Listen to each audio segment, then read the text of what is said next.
Hello, good evening. Happy Sunday. Merry Christmas, Happy Holidays, all the good things. So, I've seen a few other people on Twitch have put out, Epic's been giving away games again, like they do all the time anyways, but this one dropped a couple days ago, and I don't know that I'm normally interested in these kinds of games, but I don't know, this one spoke to me, looked interesting, so I figured, hey, why not? We'll give it a try, see what it's all about. So it was free. I can always uninstall it. So 10 guesses which one I'm gonna take. You get the story option, the most simple and relaxing mode for those who do not like complexity and play for the sake of the plot. Journey, medium difficulty mode for those who want to focus on exploring the game world. Classic, hard mode for those who have been playing RPGs for a long time and love challenges. It's not me. Tactics, very challenging mode for those who want to test their skills in numerous turn-based battles. So...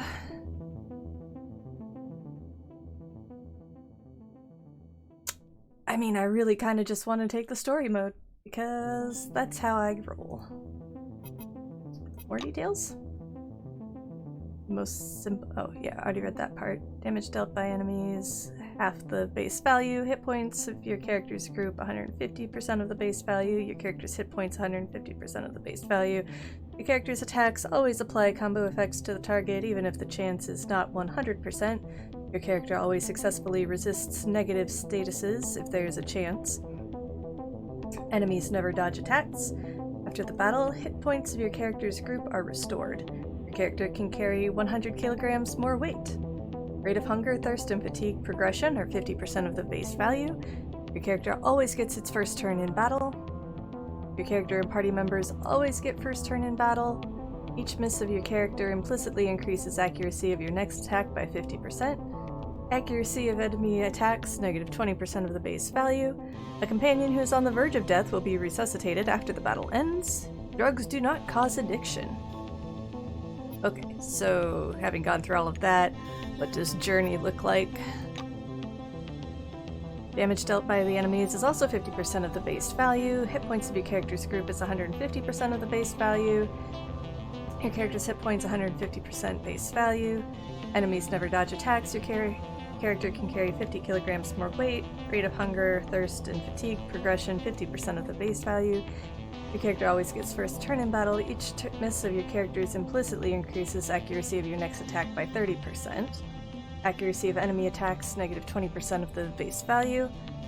The companion who's on the verge of death will be resuscitated after the battle ends. Okay, so that doesn't sound so bad. So I guess we'll do that. Why not? 1971. We woke up in a different world, where the Cold War ended along with the Vietnam carnage. All because of the Dome. The Dome. A territory full of anomalous artifacts, phenomena, and organisms. We still don't know what it is. An alien city? Some kind of a testing ground or storage? Whatever it is, no living thing trapped under the Dome can escape it. Yet even this did not stop the research. The major powers created the Cronus Megacorporation to develop and explore the Dome. Its secrets became a lucrative business. The Spires station was built on top of the Dome to export the artifacts and import supplies and personnel. The city of Crystal Sands grew at the foot of the Dome, eventually becoming a major transportation hub. All this required thousands of employees, and there was no shortage of candidates. Romantics, pragmatists, and adventurers of all trades swarmed recruiting centers around the globe. Merry Christmas again. Good morning. Good morning. Good evening. You were one of those people. In 1976, your application was approved. and you went under the dome towards the future. Oh, I'm sorry. Whether a good Whenever one you have to or go a to bad bed. one, Oh no. only time will tell. I'm sorry. I was playing Guild Wars. Is my defense.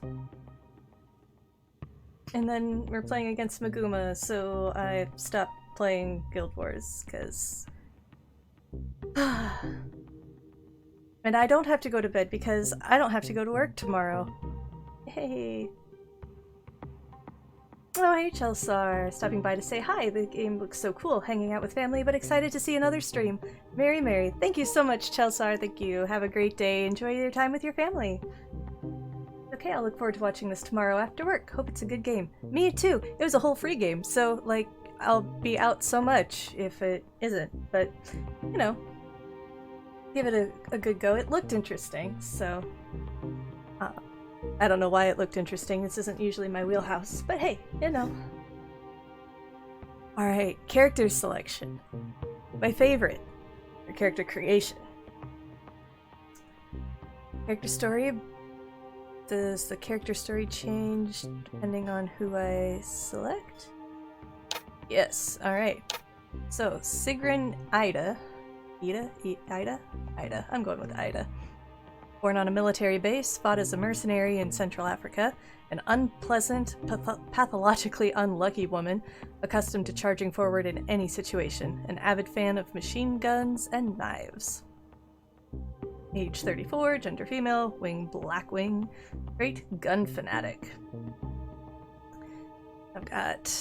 There's all these attributes. I've got muscle 11, perception 7, guts 4, charisma 1, brains 8, deafness 10, fortune 1, psyche 4.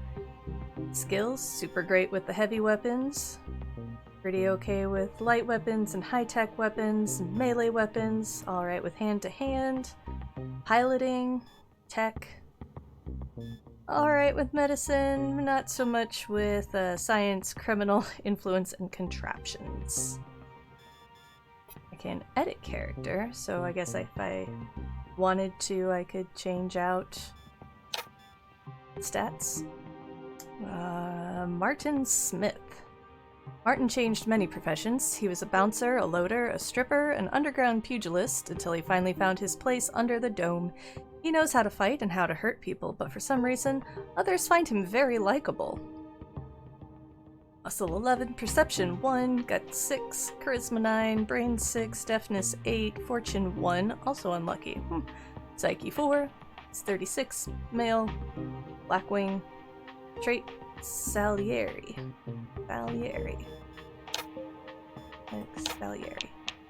Oh, you work hard to take by force what is given to others from birth. You even succeed somewhat, but no matter how hard you try, you cannot escape the stigma of mediocrity. Ouch! Damn. Frank Foley. These are all Blackwing. How many characters are there, I wonder? He's age 33. Why does he look older than the other two? Weird. Gender male, Blackwing, trait penitent 1. You and your friends survived many troubles, but some were not so lucky.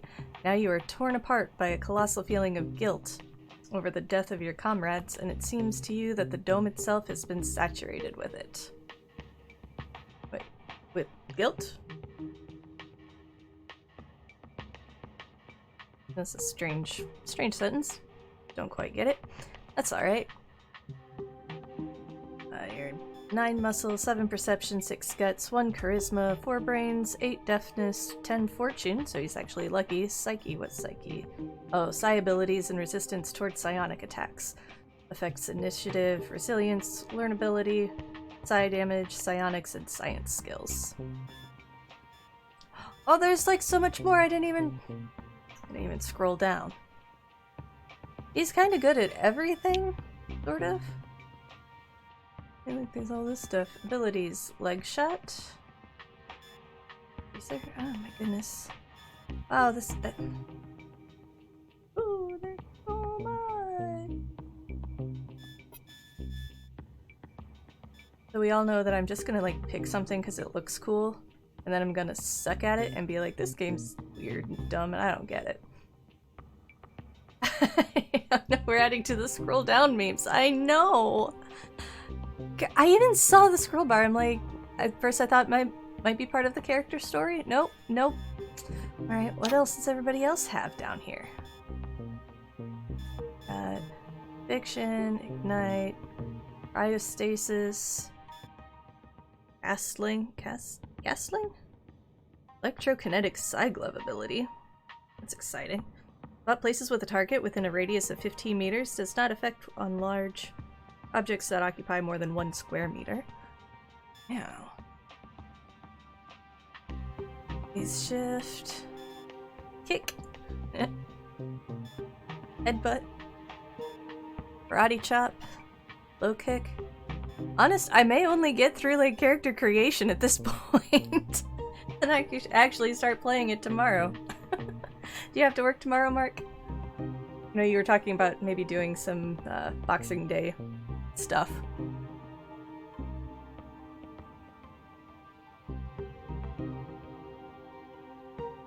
I meant to ask you that earlier. Secondary stats. Hit points are elevated. Encumbrance. Ooh, he can carry all sorts. Got critical chance. Why is...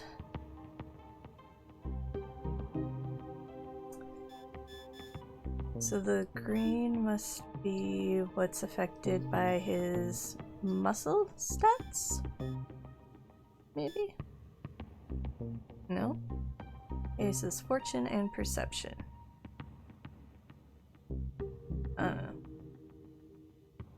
Boxing Day fell through. Aw, lame. Might game Tuesday instead. Gotcha. Well, I have to work Tuesday. That doesn't work out. Ooh.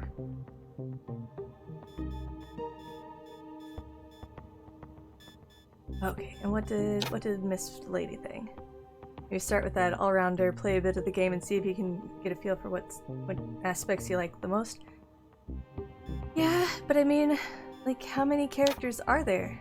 We've got White Wing, White Wing, White Wing, Silver Wing, Silver Wing, Silver Wing. I think it's 18, because I think there's 3 at... there's 6 wings. Alright, so we get 3 characters per wing. We've got Black Wing, Blue Wing, Orange Wing, Silver Wing, White Wing. Is that 4 Silver Wings? 4 Silver Wings. White Wing is 5. Okay, so 5 wings. 3 for 4 of them, so that's 12. 4 for another one, so 16 characters that I can choose from. And the Black Wing is, I think the Black Wings are the... just gives a tooltip.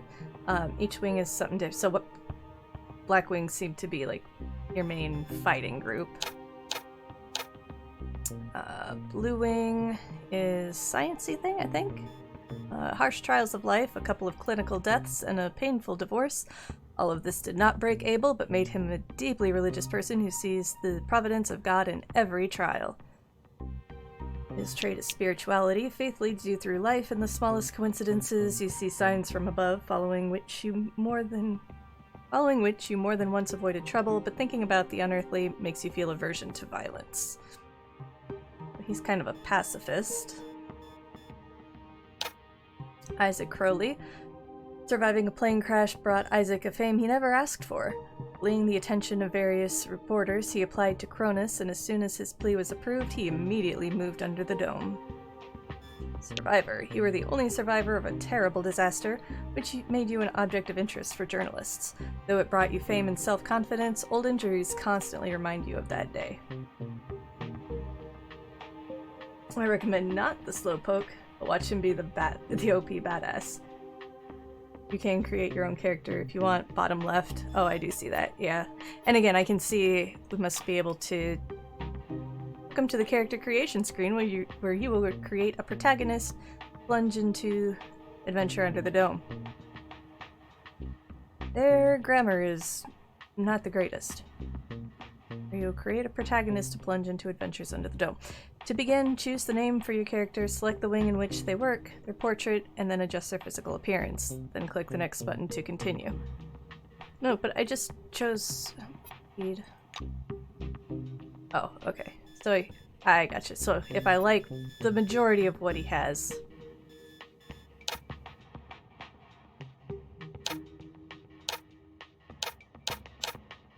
Huh. Oh. Back. Alright, I'm gonna keep looking at... So I could, yeah, adjust on some if I like the majority of it, and... Ooh. Nadizhda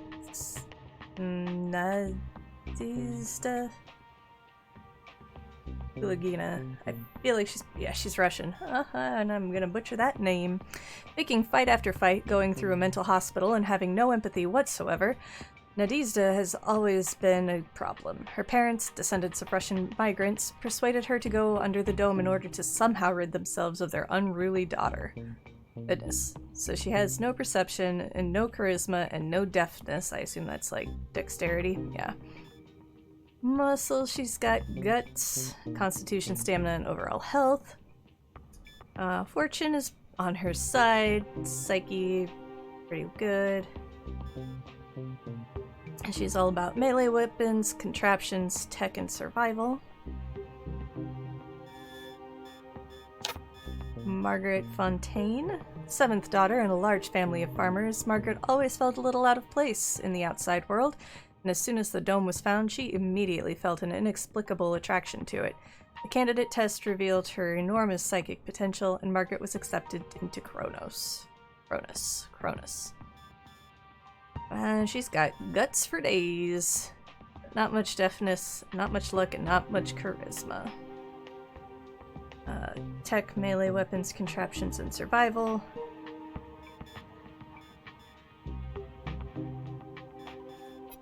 I go and edit character. Tell me... Blue Wing. Okay.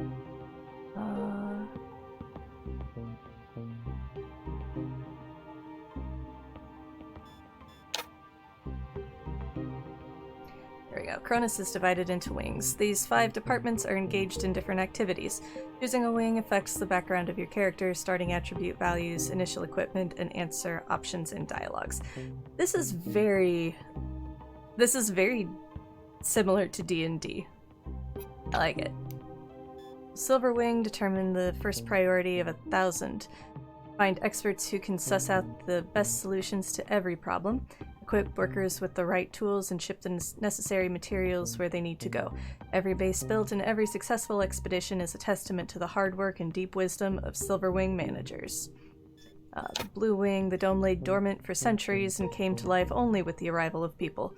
Today this region is a gigantic 30,000 square kilometers construction site with thousands of cars, snow-white cities, and a network of motorways spanning the inhospitable desert.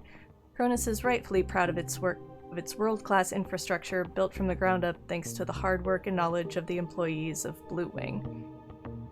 So they're tech contraptions. White Wing, it is often said that the time of great discoveries has now passed. Preposterous! Just like Galileo and Newton, White Wing employees are launching a new era of science. They represent the best minds of humanity working diligently in laboratories equipped with the most modern tech to uncover the mysteries of an ancient civilization. Orange Wing. Every person deserves a second chance, especially those willing to make amends for their crimes by working for the betterment of humanity. Orange Wing was created especially for such people. Its employees are everywhere, providing every kind of domestic service, from cleaning and delivery to manufacturing and construction. There's a lot of work to be done under the dome, and every employee of the Orange Wing will find a way to make their own contribution. Black Wing. Using the most powerful weapons and advanced military equipment, the employees of Black Wing protect humanity from the myriad hazards of the dome.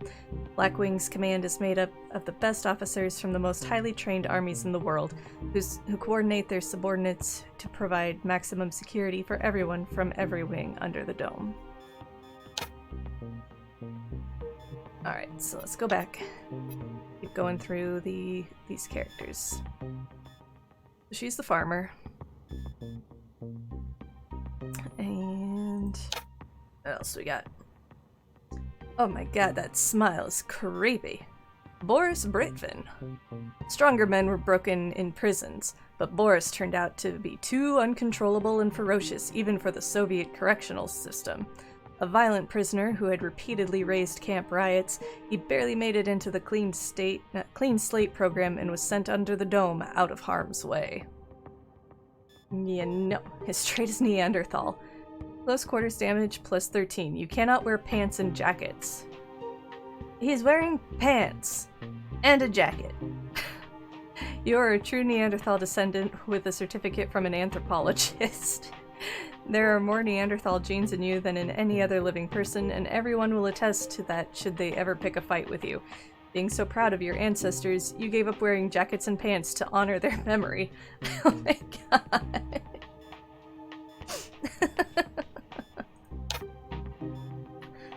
Li Chao Long. The word degenerate would be too mild an epithet for this cunning, mean, early grizzled man. Tired of doing his time, Lee, who made a fortune selling weapons and drugs within the walls of an Arkansas prison, gave bribes to the right people and became a participant in the Clean Slate program, thus making his way under the dome. Great as Dark Lord. Think of yourself as the Dark Lord, and of your companions as a necessary retinue of loyal but dumb minions. They are in no hurry to dissuade you of this.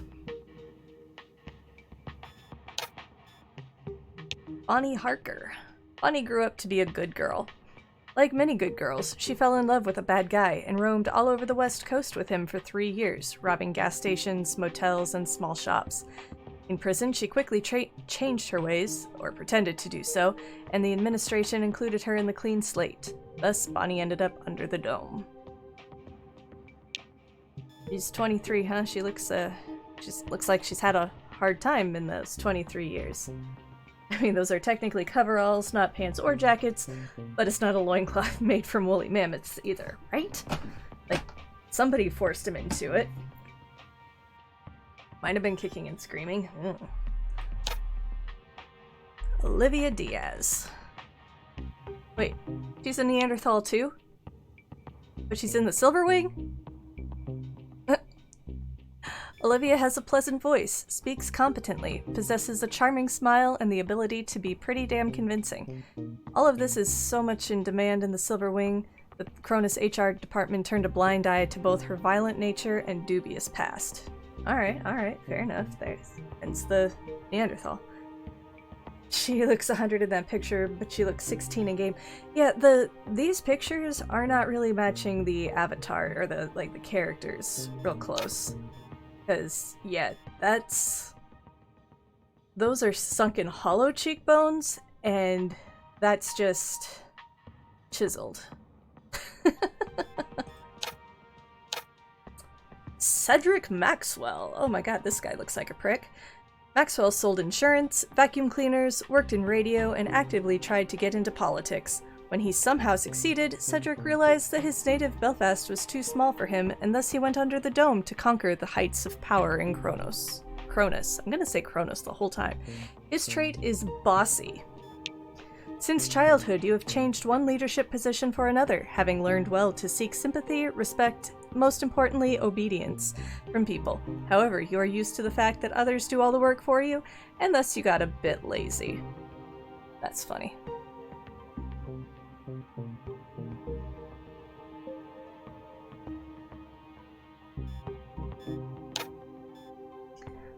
Oh, I take it back. This guy. Oh, this guy's a charmer. And again, with the 27 years old, look at that face! That is not a 27-year-old's face. My god. Before coming to the Dome, Eden made a career in show business, performing as a magician and hypnotist in Las Vegas casinos and restaurants. Tired of the stage, Eden decided it was time for one final show of his life, and went under the Dome.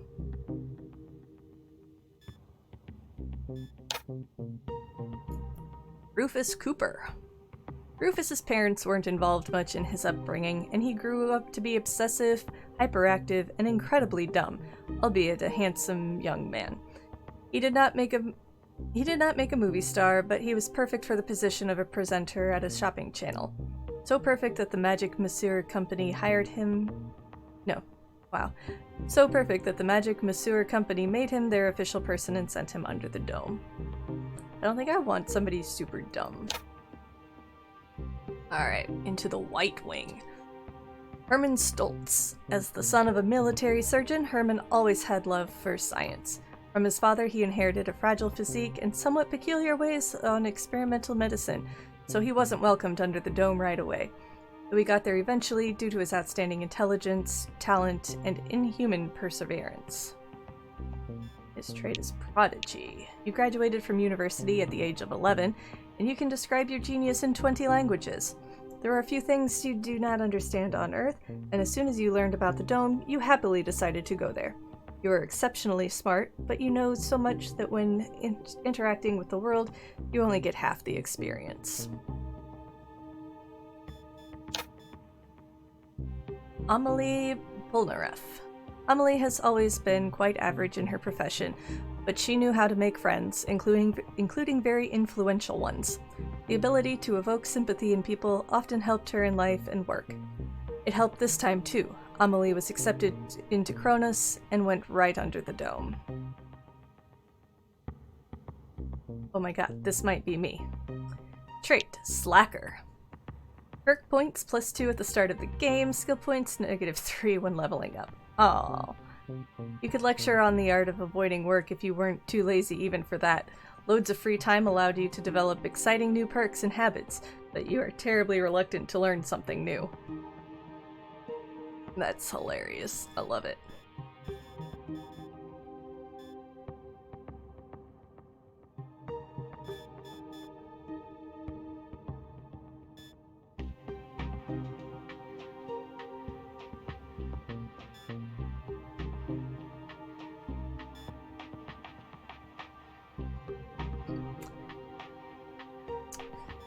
She's in the running.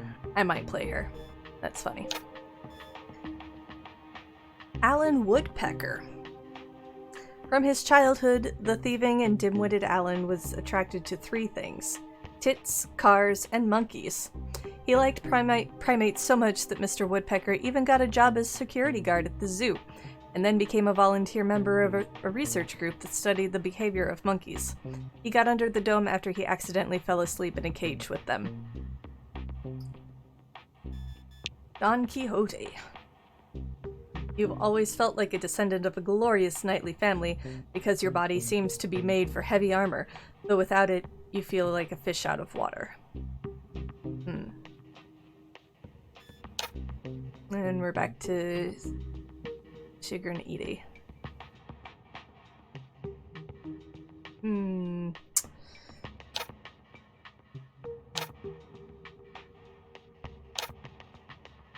Oh, and did I look at what, oh yeah, Gun Fanatic I looked at, Salieri, yeah, Thief, Frank Foley, yeah, Guilt.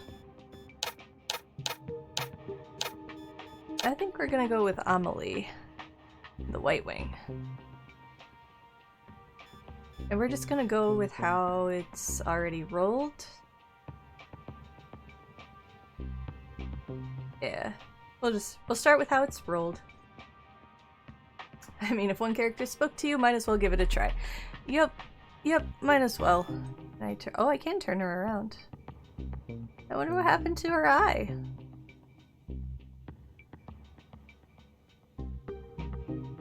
Alright, select.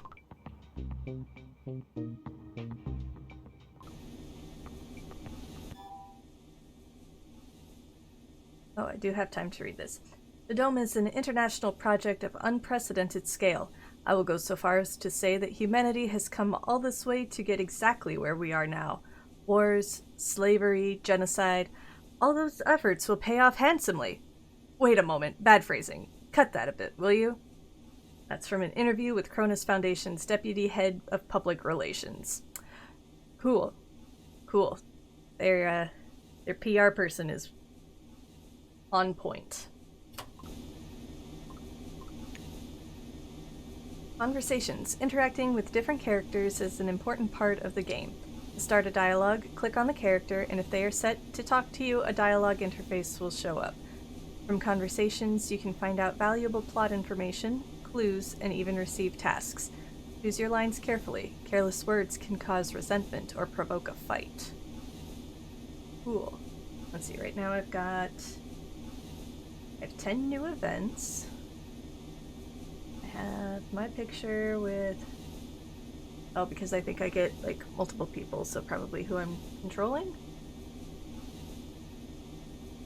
Find out what that is. Apparently, I guess I can punch. And then my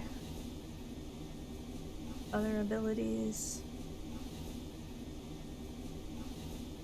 Proceed. Slacker perk gained. Right mind perk gained.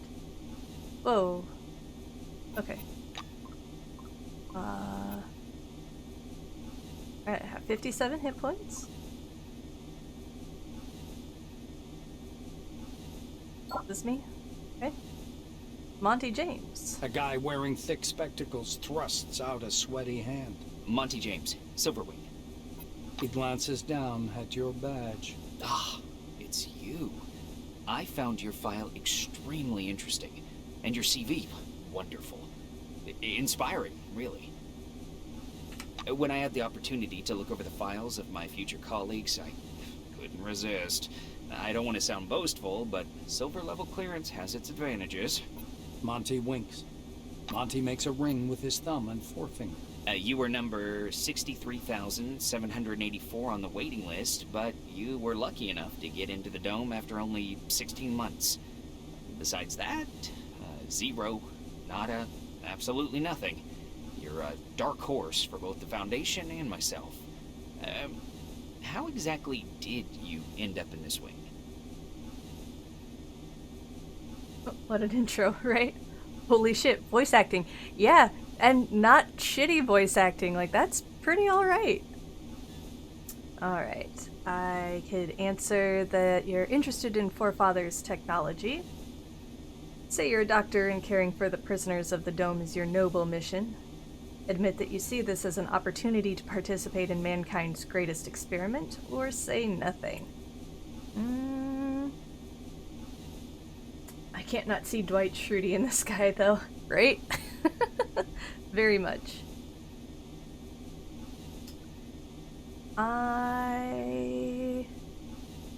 That's a face of somebody who's interested or who wants something. So we're interested in Forefathers The technology. silver shakes your hand for some reason. In that case, I congratulate you heartily. You made the right choice. There are enough miracles here for 100 doctorate theses. Miracles. A community of ancient and incomprehensible creatures who built the Dome and everything inside it. Nobody knows what they look like, where they came from, or where they've gone. An uncomfortable silence rises between you, and Monty abruptly changes the subject. He taps the narrow illuminator panel with one finger. Look, there's a storm rising. The lightning is strange. Green.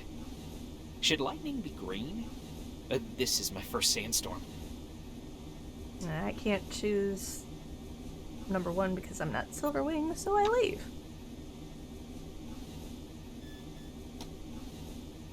A little dialogue box over here. I have a symbol that you can't see because of my picture. Lol. Oh, I have stealth. My ability cooldown timer is 4.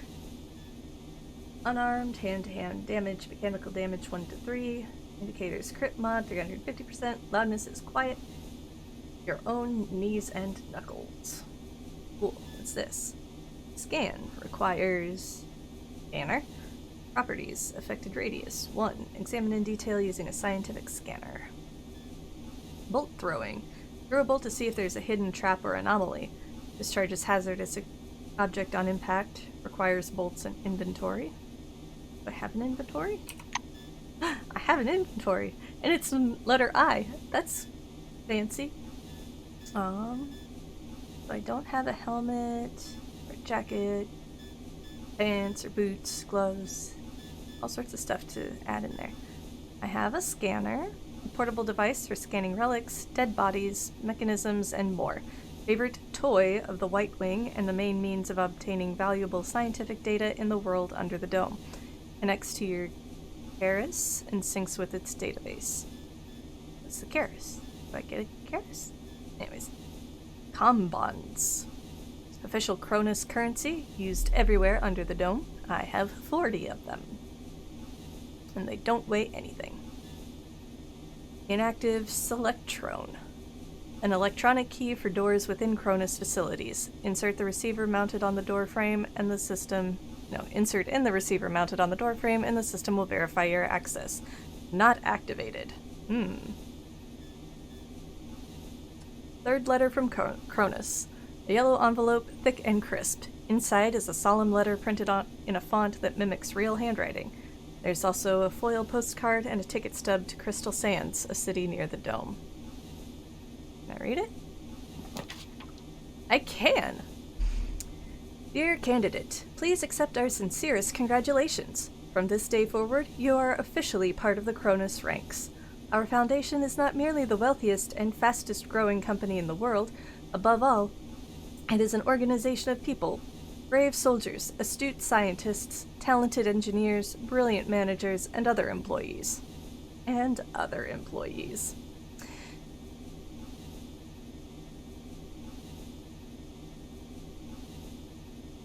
Guess you can go back and view dialogue if you missed it. Yeah, maybe your camera would be better suited above the dialogue box for this game. Yeah, maybe. Sure. There's no way you have a crisp letter on your person, right? Let me back up here. Let me up here. Oh. There you go.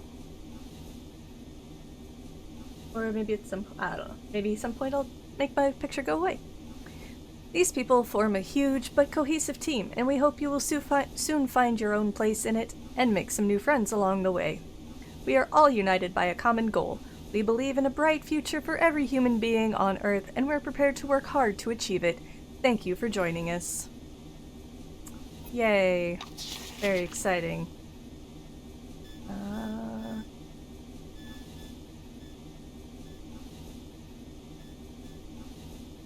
Action points. The basic number of action points with which you start each turn. Action points are spent on moving, attacking, using abilities, and items.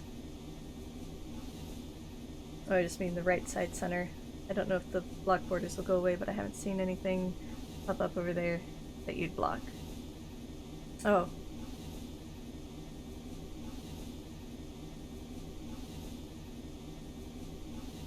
Oh, I see what you mean.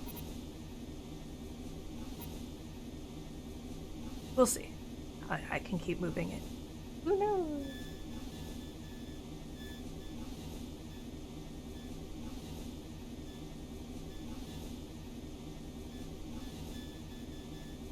So many numbers. Ooh, what else do we have? Character?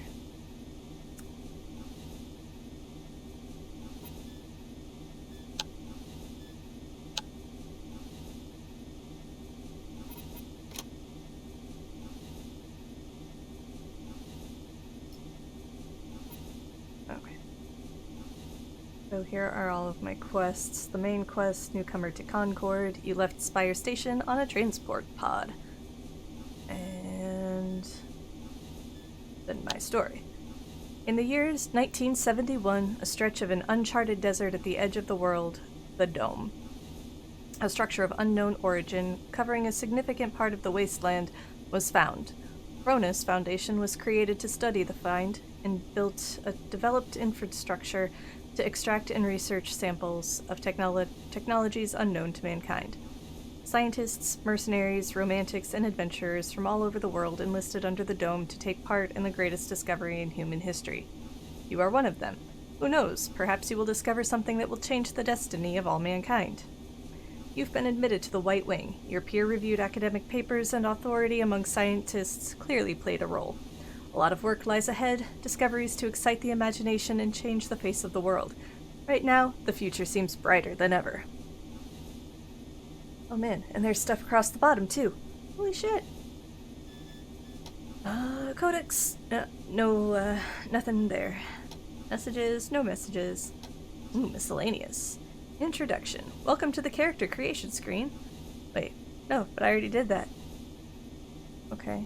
Wings. Yeah. Conversations. Oh, okay, so it's just like all the tooltips. All the tooltips ever. Statistics. Ooh, there's secrets to find, Cronus objects scanned, Forefathers objects scanned, locations discovered, criminal life locks picked, electronics hacked, pockets emptied, looted total.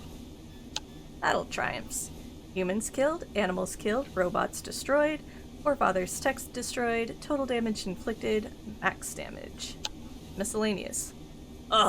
Drinks, food, meds used, salvaged, and crafted. And then all of my dialogues. Interesting. Reputation.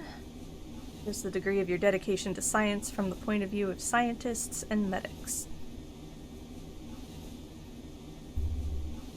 Currently at 15, you started your career in the White Wing.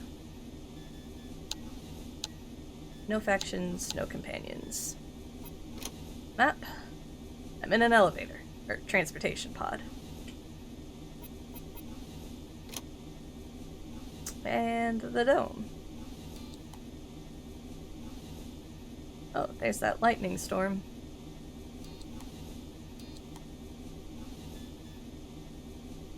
Cool. Alright. I gained 27 experience. Let's go talk to... Okay, we talked to Monty. Talk to Quentin Beasley. Oh, he's handcuffed. Maybe I don't want to talk to him. Let's talk to Elsa. A tall woman is watching an ad playing on the monitor, arms crossed. The polished to a shine badge on her black overalls reads, Elsa Olafson, Security Service. She glances at you and offers her hand in a businesslike manner. Greetings. Please take all necessary precautions. By that I mean, don't turn your back on him. Elsa nods at the orange. Ask her what's so dangerous about this orange. I just follow orders. Even if his crime was embezzlement, I have to keep him cuffed. Those are the rules. Olafson shrugs in a sharp, mechanical way, as if racking the slide of an assault rifle. Cuffed. A modern restraining device used while transporting Orange Wing employees. Consists of 2 small steel bracelets with built-in tasers that delivers a shock if the wearer handles or attempts to use a firearm. Alright. Our friends from the administration didn't deign to inform me about this man's record. Could be I'm escorting a serial killer. It's corporate policy, you know. She gives the silver a vengeful look. Which one's the silver? This dude? Thought he was white. Igor... I guess let's talk to Quentin Bisley. The orange is dressed in a new jumpsuit. The shiny badge on his chest reads, Quentin Bisley, Laborer. He's side-eyeing the screen skeptically. Despite his tired, grim expression, his gaze is open and friendly. However, the general impression is unmistakable. There's something frightening about Bisley. I could ask him how he ended up in prison, or ask him about the bracelets on his wrists. Let's ask him how he ended up in prison. The orange's face stretches into a broad smile, bearing his dentures to the world. Like everyone, duh. In a black car, under guard. Oh, we got a real funny man here. There's other guys, too. The ones who go through the front door. He nods at the black-winged woman beside him. Her nose wrinkles in displeasure, but she says nothing. Quentin raises his hands to examine the devices. They call them humane handcuffs. How about that? Truth is, there ain't nothing humane about them. They zap you real hard the moment you get your hands on a gun. But they sure look nice. Bisley lowers his hands again and smirks. Humane Cuffs, a modern restraining device used while transporting Orange Wing employees. Consists of 2 small steel bracelets with built-in taser that delivers a shock if the wearer handles or attempts to use a firearm. Like, exactly the same thing as the cuffs. Alright, Igor Potanin. A man with a mustache and a blue jumpsuit is standing at the window, studying the construction site below through the occasional break in the clouds. His badge reads Igor Potanin, planner. The blue taps on the glass with one finger and gestures you to come and take a look. Seems like he doesn't speak English. Oops. Influence 20. I think I've got 20 influence. Using sign language, mimicry, and all of your artistic talent, you're able to communicate with the planner.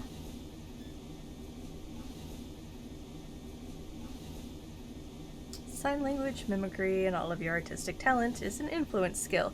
The ability to conduct a meaningful dialogue and efficiently impart and receive information. In short, means of achieving your goals through communication. So we danced at each other. Cool. Once he's sure you're watching, Potanin points up in the direction of Spire Station, from which you departed a few minutes ago. Fire station. Spire, the transit station built around the aperture at the top of the dome. Relics are moved up to it, and capsules with new employees, food, and equipment descend from it. Okay. He sketches the outline of the station on a broad, foggy section of glass. Once he's finished, the blue turns to you with a delighted expression. Ask him about the station's dimensions. Ask him how the station functions. Question him about the purpose of the station. Thank Potanin for the lecture and leave. We'll ask about The blue begins to mark up his diagram with a series of footnotes and numbers. Turns out the station's ring diameter is a bit more than 1,500 meters. Its height above the dome is 317 meters, and the total height of the spire, including the loading docks, is nearly 720 meters. How does the station function? With a series of confident strokes, the planner delineates the capsule's movement scheme, drivetrain, and massive hydraulic brakes on the glass. What about the purpose of this station? This time, Igor is quite laconic.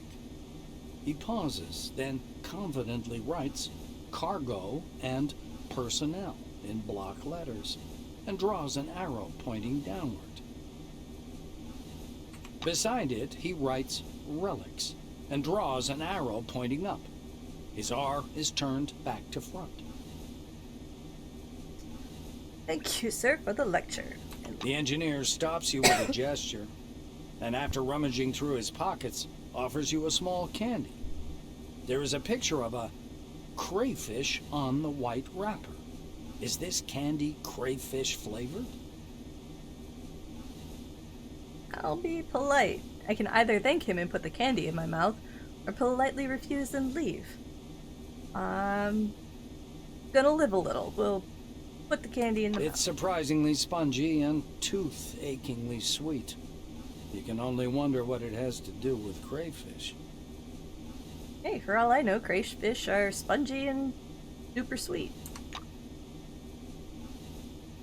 Status effects. Various actions, such as eating food or taking medicines, may impose certain status effects on you. They can last for different times and be positive or negative. Some attacks and abilities can also apply a status effect that changes the characteristics of the target. For example, bleeding or poisoning will gradually reduce health. Okay. So I just got 99 plus. Oh. Remaining time for 2 hours. I get +3 to my initiative. Cool. And Tomoko Kimura. The thin, pale young woman is sitting at the window, leaning against the illuminator. The glass is slightly fogged with her breath. She turns to you. Her shiny badge reads Tomoko Kimura, physiologist. We've crossed the border. No way back now. Even traveling by the funicular wasn't so thrilling. The White presses small hands to her blushing cheeks. All right. Funicular. The city of Crystal Sands, standing at the foot of the dome, and the Spire station are connected by the line of the passenger and freight funicular. Specially equipped cabins ply along the line laid directly on the surface of the dome, transporting Cronus Foundation employees and cargo. You were thinking, why have no children been born under the dome? I've got a working hypothesis, but I'm not ready to share it yet. She says softly, as if answering a question you didn't ask.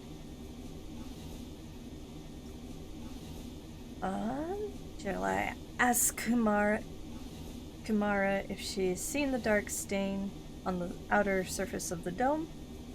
Or ask what she meant by we've crossed the border?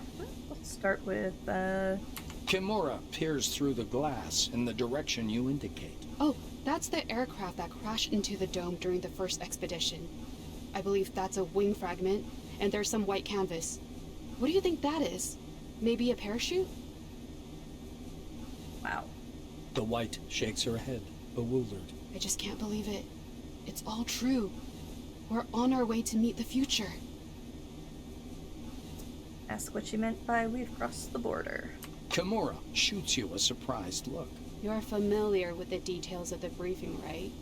To put it simply, the dome is a selectively permeable environment. The dome, the most famous and ambitious creation of the forefathers. Indestructible and semi-impervious to living matter, the dome covers about 30,000 square kilometers of desert.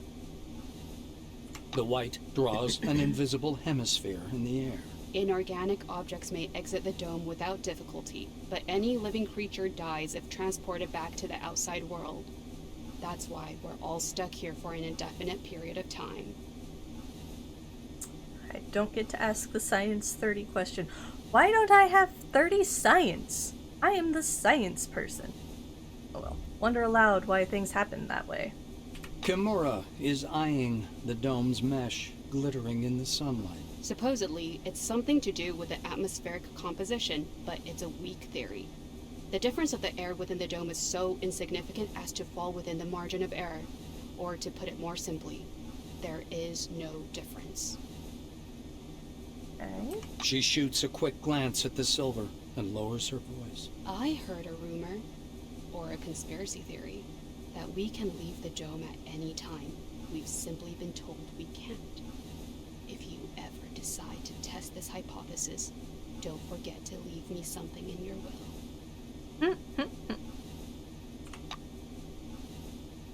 Alright. Use the porthole door.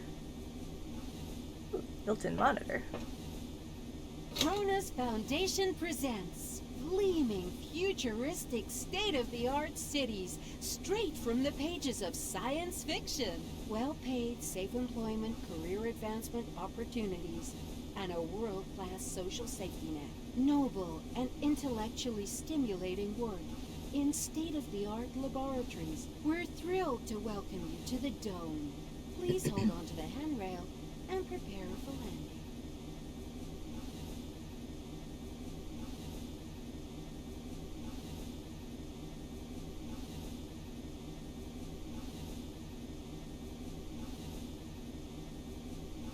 He must be the silver.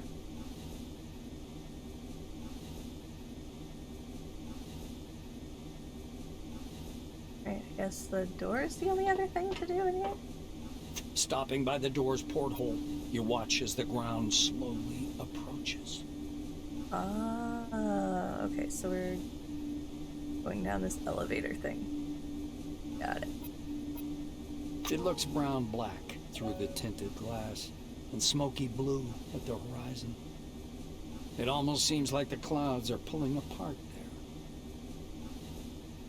You scan the desert for any sign of the anomalies you've heard so much about. A flat, dark form hangs in the air above the horizon. It vaguely resembles a mushroom cloud, but with a much denser structure. In the distance, You can also see a strange, apparently man-made wall rising from the sand. All the radio ads and TV shows were telling the truth. This place really was made for those who place their trust in science. Just as you're about to move away from the window, you notice a whirlwind beginning to form above the ochre plain. The gathering storm drifts unhurriedly above the desert, a crown of green lightning flashing at its core. Clearly no ordinary weather phenomenon. It must be one of those anomalies. You freeze by the window, unable to avert your gaze. Whirlwind. The desert under the dome is not very hospitable, and sandstorms here are quite common. Many scientists from the White Wing associate them with abnormal activity, but there is no direct evidence for this. And anomalies. General term for a variety of physicochemical phenomena of uncertain nature endemic to the dome. Recommended approach: steer clear or die. Stand on your tiptoes and try to make out the buildings down below. Stay that way until landing. Stay where you are, trying to see if you can spot the mysterious forefathers' structures until landing. Stay at the window and watch the whirlwind till the landing, or join the other group members.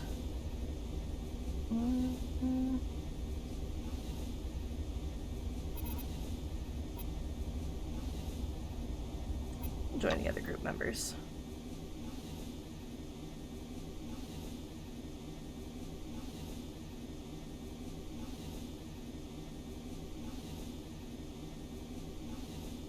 Can I talk to people again? Do you have different things to It's say? astonishing. Just incredible. Kimura whispers, looking through the illuminator. Monty nods at the window. Enjoy the view. It's a short trip.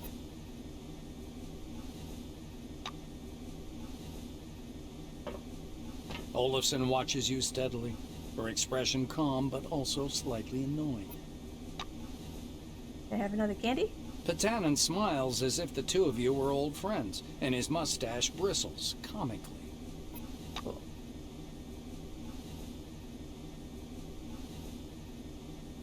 Seem to be anything else really to do but talk to everybody. Or watch the monitor again. Cronus Foundation presents gleaming, futuristic, state-of-the-art cities straight from the pages of science fiction. Well-paid, safe employment, career advancement opportunities, and a world-class social safety net. Noble and intellectually stimulating work. You return to the window. A whirlwind is spinning slowly in the distance, dragging the reluctant clouds into its colossal funnel. The payload capsule shudders slightly. Guess we'll stay at the window. No, we'll try to spot the mysterious forefathers' structures. The outlines of the landing site, blurred by clouds of dust, appear behind the greenish glass of the porthole. The capsule shudders as the braking devices engage. Alright. I'm going to take a break here for just a couple of minutes. I need some water. My throat's getting a little dry. And before I hit continue, I think it's kind of paused right now. It won't do anything while I'm AFK, right? Alright, I'll be right back.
No, I'm not actually getting coffee this time. I'm just getting water.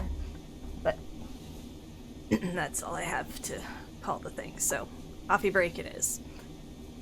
And also, I make sure I'm not playing anything. Nothing has changed while y'all went to break.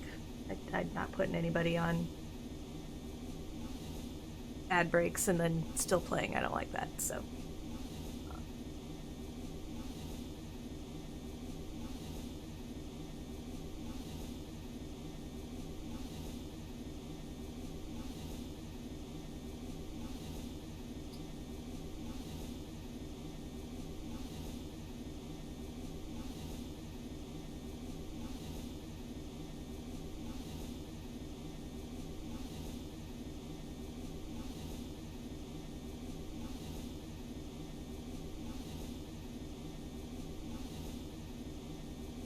Right.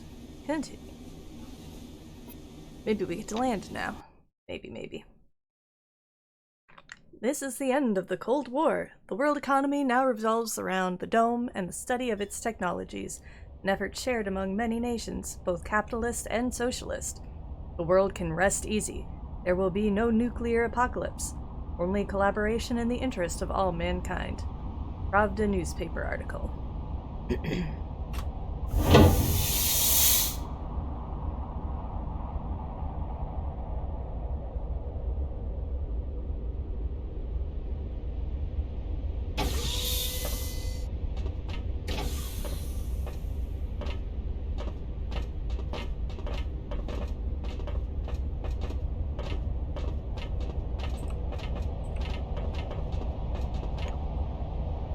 Camera control. In Encased, you can rotate the camera using the E and Q keys, as well as zoom in and out by pressing... Oh, I pressed that. That's way over there. Those two brackets. The camera is not tied to a character. You can move it using the keys WSAD. To return to the standard view, click Tab. Okay, cool.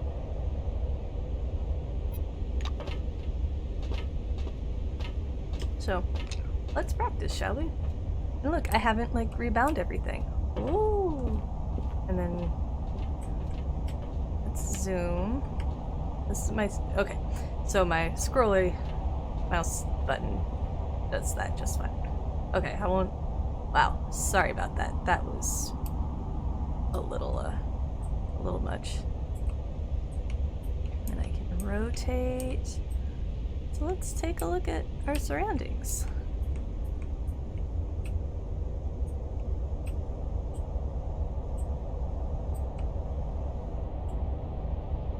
Pretty windy. Ooh.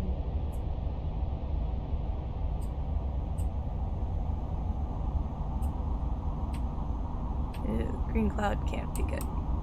Alright, and tab takes me back to where I started. Alright.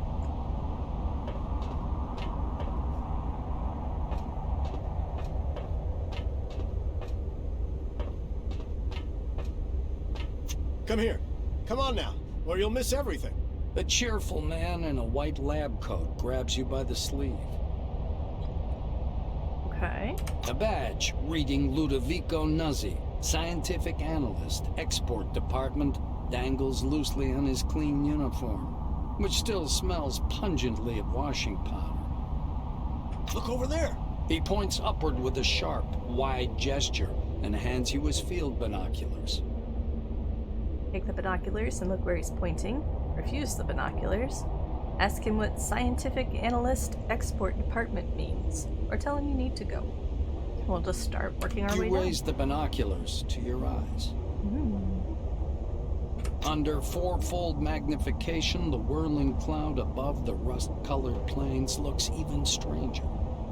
Its core glows with flickering green light and flashes rhythmically, and that rhythm seems to form a complicated pattern. Nazi bends close to your ear. Fascinating. Do you want me to bring some filters? If we intercept the red and blue spectrums, we'll see something amazing. It's like a signal, some kind of message. Nope. I can't do number one, so I guess we'll ask him. what it is precisely that we're looking at. I don't know. Ludovico laughs unnervingly and snatches the binoculars from your hands. With the binoculars raised to his eyes, he minutely adjusts the focus. It's a massive whirlwind north of Concord, and not merely some desert sandstorm. That's an anomaly. I hope it lasts long enough for me to make a proper observation. Still can't do the reconnaissance. I guess we'll ask him what the Scientific Analyst Export Department means. The scientist looks blankly at you, then down at his lab coat. Ah, this? This? He lets out a blaring laugh. Ludovico points at the building behind him.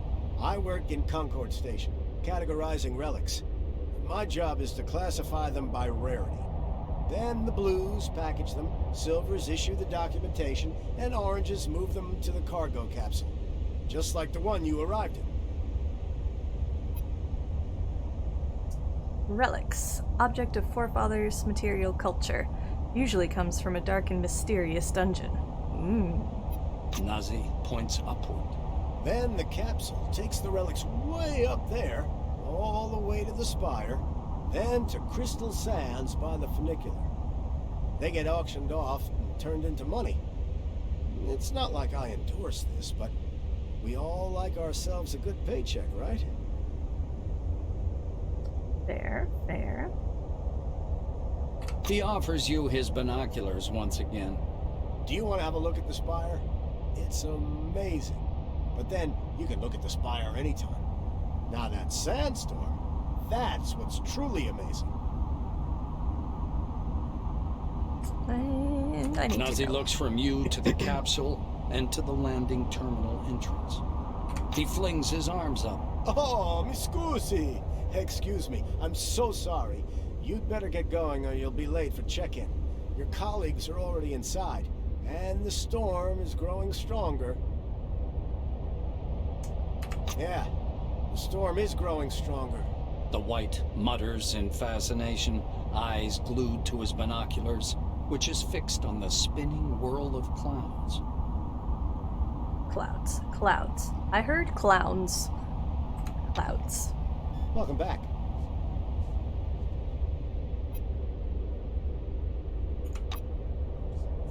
You better get into the station and don't forget to register or they won't let you on the bus.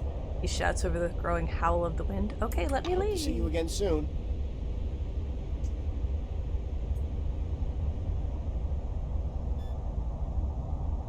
Can I punch him? That would be funny. Rude.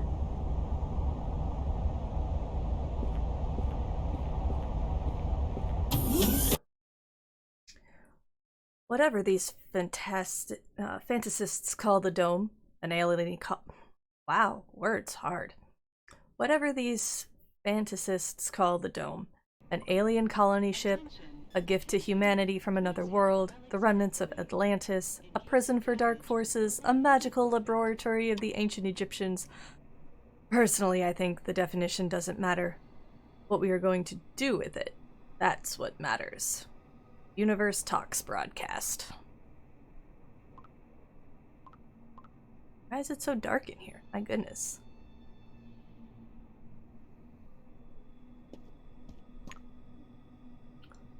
Quests. Throughout the game, you will perform various tasks, some of which lead you through the story, as well as others that reveal different aspects of life under the dome. You can always find out the task status and read the details in the data section. L key. Proceed. Proceed. Right.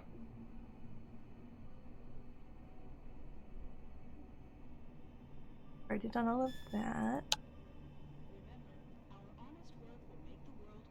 You've reached your destination. The pod landed at the Concord station. Your first task is to register at reception. You should receive further instructions there. Cronus employees are under strict surveillance and accounting. Finish the bureaucratic procedures in 24 hours, or you will be accused of infringement of the corporate codex and be sought after. Well, that's super exciting. Well, hello, good evening, Title. How are you? You just landed under the dome. And there's a big old storm going on outside. What happens if I go back outside? Because I just, you know, I have time. 24 hours. Good to know that that's the exact same quote the last time we saw this gate. This is the end of the Cold War.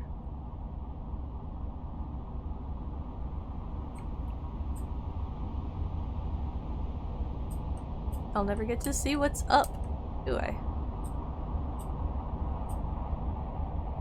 Okay, whatever. Going in. Comfy, relaxing. Alright. Yes, good. It's what Sunday nights are good for. It's what Christmas nights are good for.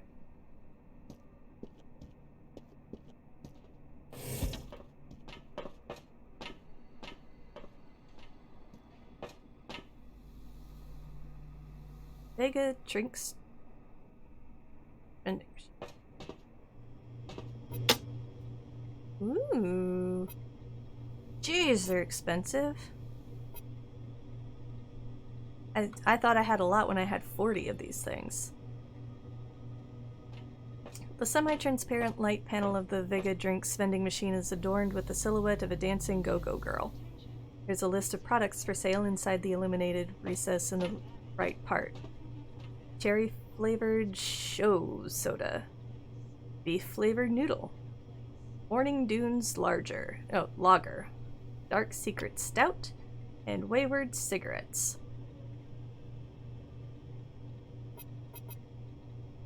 I'm not gonna do any of those because that's freaking expensive. Oh, free installing Guild Wars 2. Oh no. That's a hefty load. You can sit in a soft chair.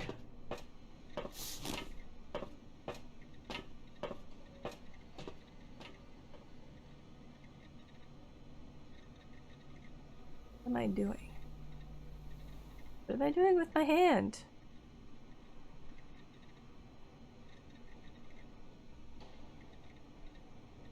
I didn't get anything to drink. Look at me drinking nothing. That's funny.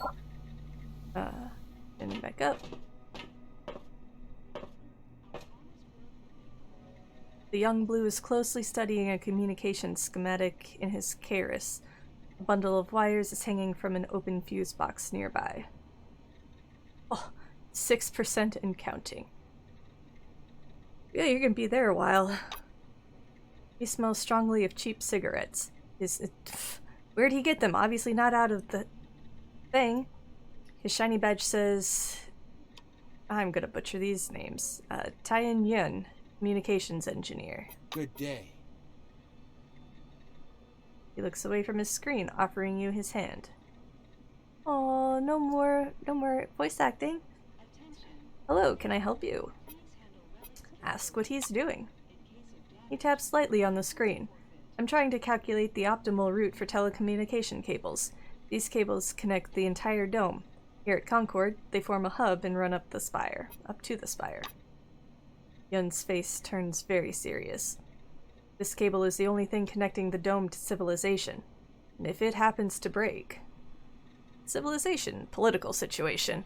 After the dome was discovered in 1971, and with the beginning of international cooperation on its development, a thaw ensued in the Cold War. The doomsday clock minute hand has been pushed back and now shows 18 minutes before midnight.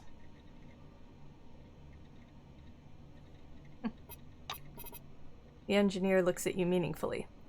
Therefore, my mission is to ensure a stable connection and secure line, which is impossible without proper documentation.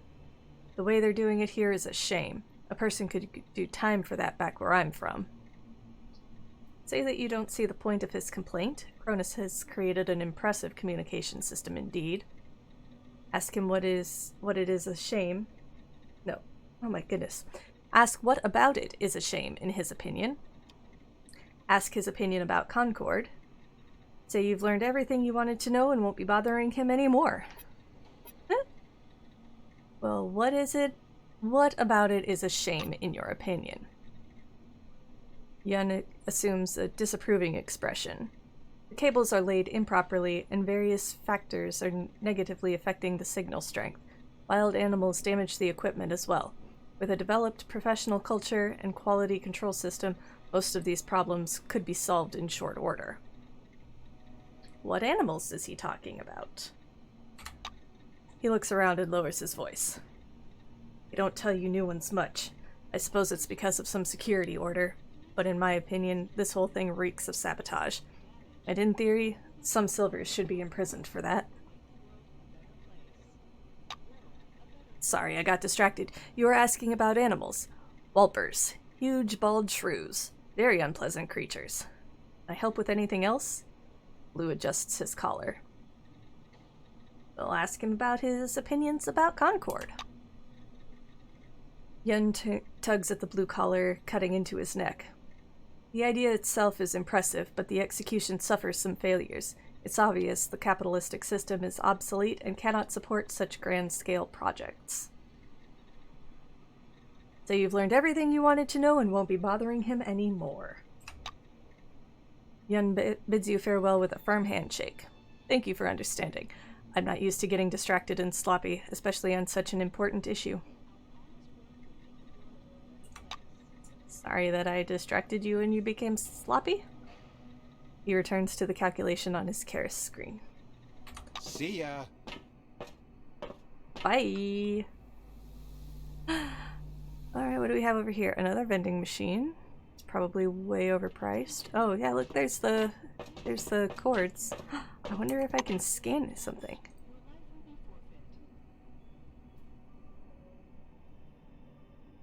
Oh yeah, it's that thing right there. Okay.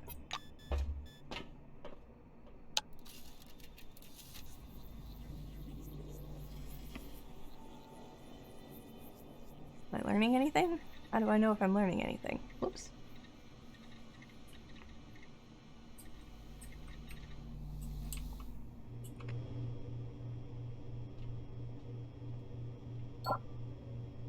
Wrong target.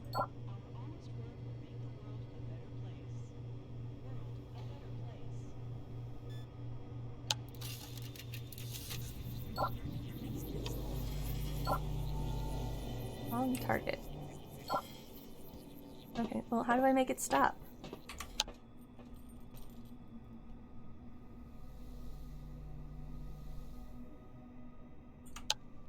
Attention, attention. Please Oh, how do I make this? Okay, there we go. In case of damage, your life will be Mr. Rayhead, would you bring me a cup of coffee, please? Colleague? Well, never mind. Does Mr. Monty James have anything to say now? A Silver, which is the Administrative and Bureaucratic Cronus Division, managers, accountants, human resources specialists. The Silver-wearing thick, glittering spectacles is sitting on an orange couch, nervously fingering his badge, which reads Monty James.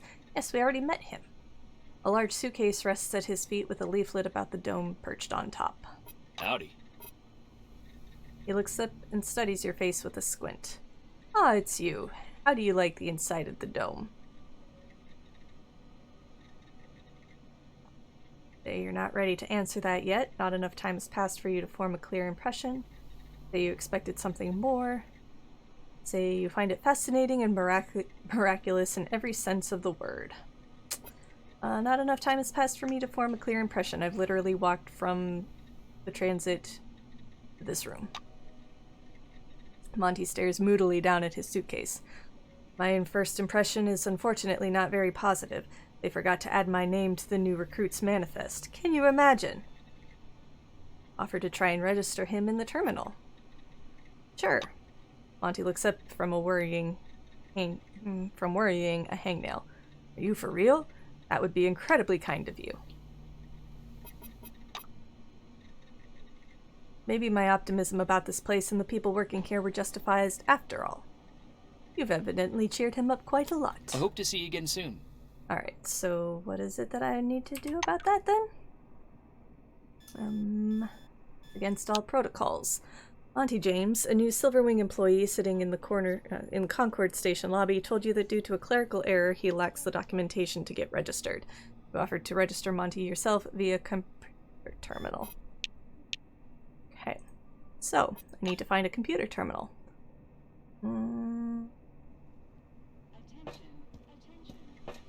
Hello. Cronus Corporation reminds you. Ooh. Please use a public terminal to access good your account. afternoon, evening. Thank you. Wow, time is weird. Hey, thank you so much for the raid, Elrania, and all the raiders. Welcome, welcome, welcome. I'm playing a new-to-me game. Found it on the Epic Store. They were giving it away a couple days ago. Encased, set in 1971. Or a fictitious... No, the dome was found in 1971. It's now we're 1976, and I'm going to go explore the dome. How'd the Guild Wars raid end out? Did you eat a bunch of magumas and Sea of Sorrows?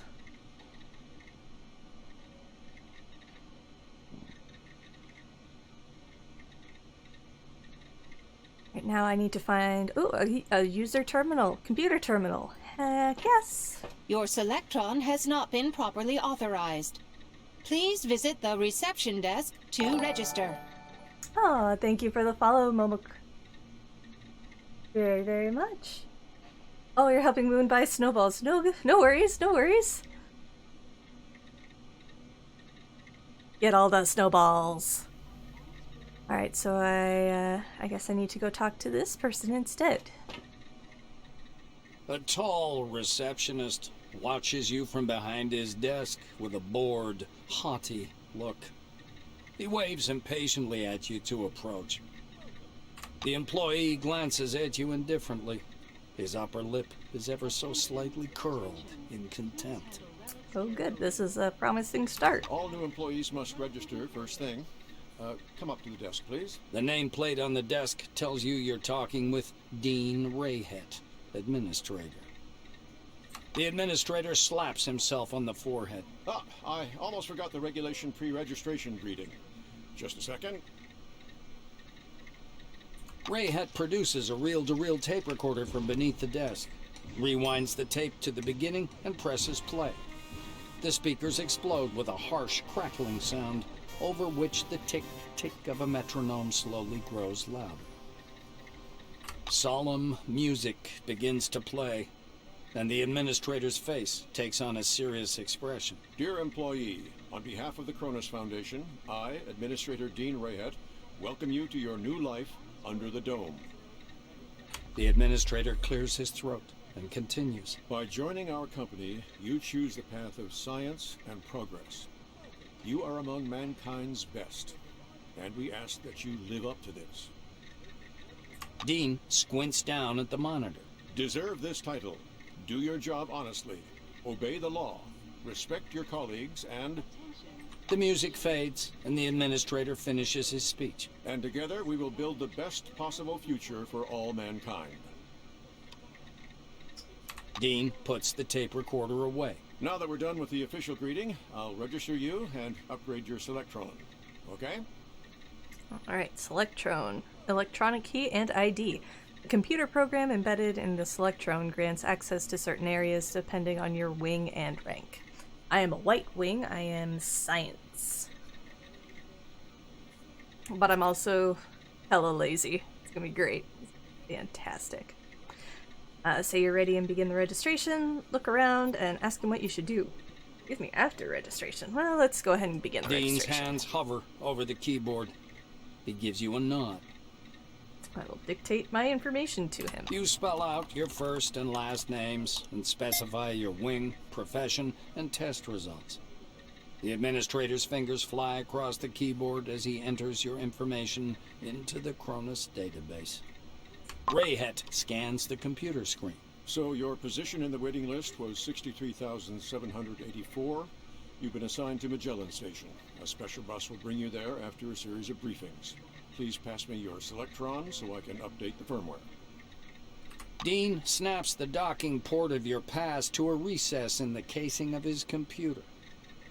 The administrator returns your Selectron. Cronus was founded as a society of scientists and military professionals.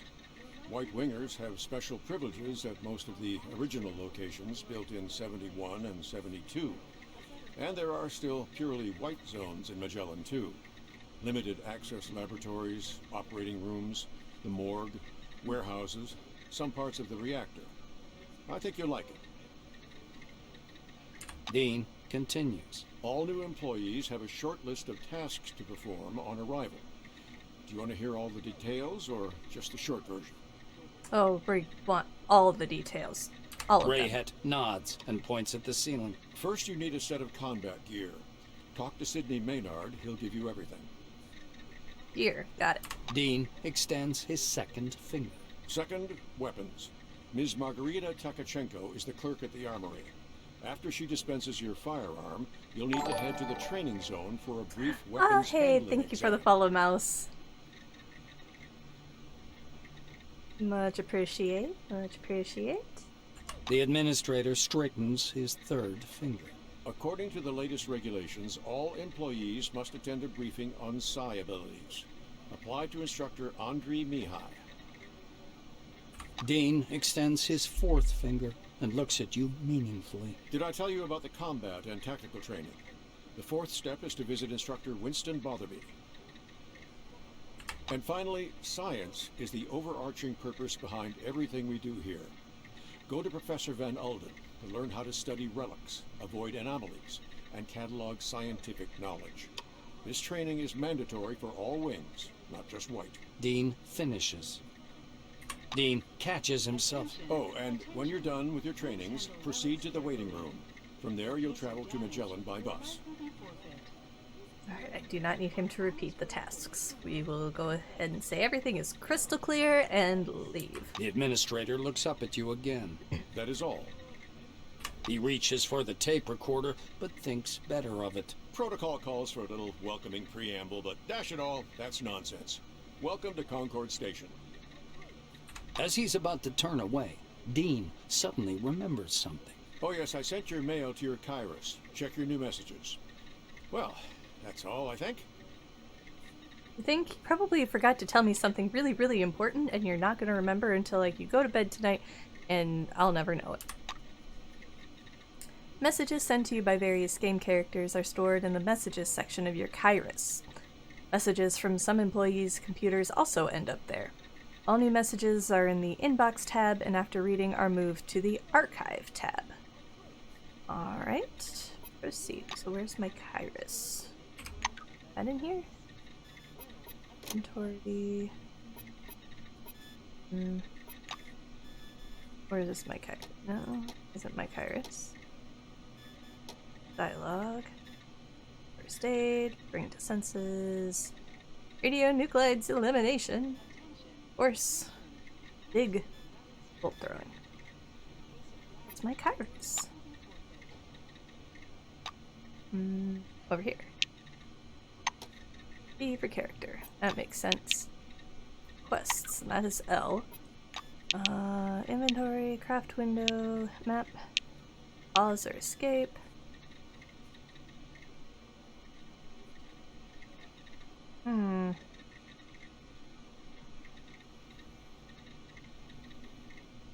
The Dean looks like an old Jason Statham, right? Also, howdy. It is not an MMO. I think this is just a single-player RPG. I'm not sure how old this game is. Encased. Bible game. Oh, September of 2021. So not very old. It's still pretty. Colored snowball for people? Check. Alright. Yeah, no, I don't think... I was almost optimistic with the little dialogue box over here. I was like, oh, cool, but it's just... You've got combat dialogue, general dialogue, so, like, all of my quests updated. Oh, received message, new tip unlocked. Here, Kairos mail. Well, tell me about my Kairos mail, then. Please? No, down here. Oh, here we go. Messages. Instructions for newcomers. After registration, you must acquire the uniform, Acquire the means of self-defense and undergo basic combat training, undergo psi abilities training, undergo scanning training, go to the landing zone and wait for the bus to the Magellan station. We strongly recommend you adhere to the established standards of behavior. If you are persuaded to commit unlawful actions, contact the guards on the floor. Cool. Yeah, you were curious about the chat window thing on the bottom right, right? Yeah, I was, when I first saw that, it looked like almost any other MMO that I'd gone into with a chat box, but it's not. It's not. Sad day. Alright, I want to go to this terminal. Ooh, had a little fun jingle. Terminals. Throughout the game, you will often have to interact with various computers. Terminals contain useful information, allow you to turn on disabled mechanisms, and open locked doors. If you accidentally or intentionally killed one of the main characters, then information on how to progress further in the game can almost always be found on their terminal, or in their terminal. Don't kill a main character. Got it. Or if I do, hope there's a terminal nearby. Okay, so, use it. The Cronus logo flickers pale blue on the terminal display. Register Monty James. Register Monty James. Register Monty James in Orange Wing. What a great prank. Log in as user. Step away from the terminal. You enter Monty James' data into the system, noting that the registration form for Silvers has several extra fields. Apparently, Cronus sees its managers as a special caste. Once you've double-checked your input, you press send. With a beep, the system accepts the data and redirects you to the main menu. Yay! I got extra points with the silver folk. Main menu user page. Greetings, employee. Please enter a command to select an option. Download. Download your personal mail to your Kairos. News. Read the latest Cronus news. Stat. Check your employment status. Log out. Log out. Cool. Let's do news. A mishmash of symbols fills the screen. Taking a closer look, you realize the characters represent a photo. The image depicts a flaming ball floating above a laboratory workbench. 3 figures stand behind it, scientists, presumably, but you cannot make out their faces. Enter read to read the article. Game. Don't kill a main character. Me, watch how fast I can do that. Right. Hold my beer. The image of the scientists and the relic is replaced with text. The relic, the object of forefathers' material culture, right. 5 years of the future. Humanity celebrates discovery of the Dome Day. You skim the article, mostly a chest-thumping exhortation on the supposed future of human civilization. Enter menu to return to the main menu. Stat. Query executed. Flashes on the screen, followed by more text. Department, White Wing. Clearance level 1. Assignment. Procedural actions. Receive uniform and weapons. Complete military training. Complete scanner training. Report to administrator. I wonder if this is always going to be like my, here's what you should be doing. If I don't remember to go into my log. In a second, I can't turn in a quest. Why didn't the game tell me I shouldn't do this? Experience ruined. I mean, at least it's gonna tell me how to proceed if I do kill a character. Alright, back to main menu. I can't do anything with the Silver Wing. I guess I'll log out. Do log out. Alright, let's go have a chat with Mr. Monty. Let him know what's up. Just right. Monty is sunk deep in thought and also in the cushions of the chair as you approach. He greets you with a slight nod, but remains immersed in his reverie. Tell Monty that I've added you to the database. Monty takes off his spectacles, rests them on the cushion beside him, and envelops me in a big hug. He puts his glasses back on. Thank you for such an impressive example of cooperation with a stranger. Perhaps the Dome really is a special place. Alright, you're gonna head out, gonna chill. Have a great night. You too, Elrania. Thank you so much, and thanks for tagging up again today. That was fun. It was a lot of fun today. Have a good night. See ya. Alright, well, I can't go back there. That makes sense, because I'm not a reception person. Did I get any more money? That would be cool. Nope, I still only have 40 knockoff dollars. Ooh, I've gained half my experience. Homie looks like Dwight from The Office, and you're not the first person to say that. Skidmark mentioned that earlier. He's like, looks like Dwight, and he kinda is. He's a pencil pusher. That's funny. Oh, did he leave his briefcase? Well, can I take it? Sure, it's locked, but can I just take the suitcase until it's not locked? Okay, so I need to go upstairs. I don't know what that is. I'm guessing I need to go down here. Ooh. Use the door. Opened with white wing. Blah blah blah blah blah. Wow, it's so nice and white over here. And now I go in here and it's like all dingy looking. Sydney Maynard. Gives generous promises. Wait, so what does this guy do?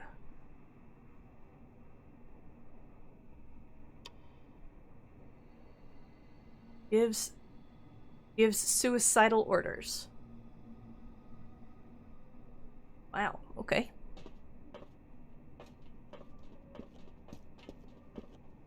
Behind the storage counter, you see a small, neat guy.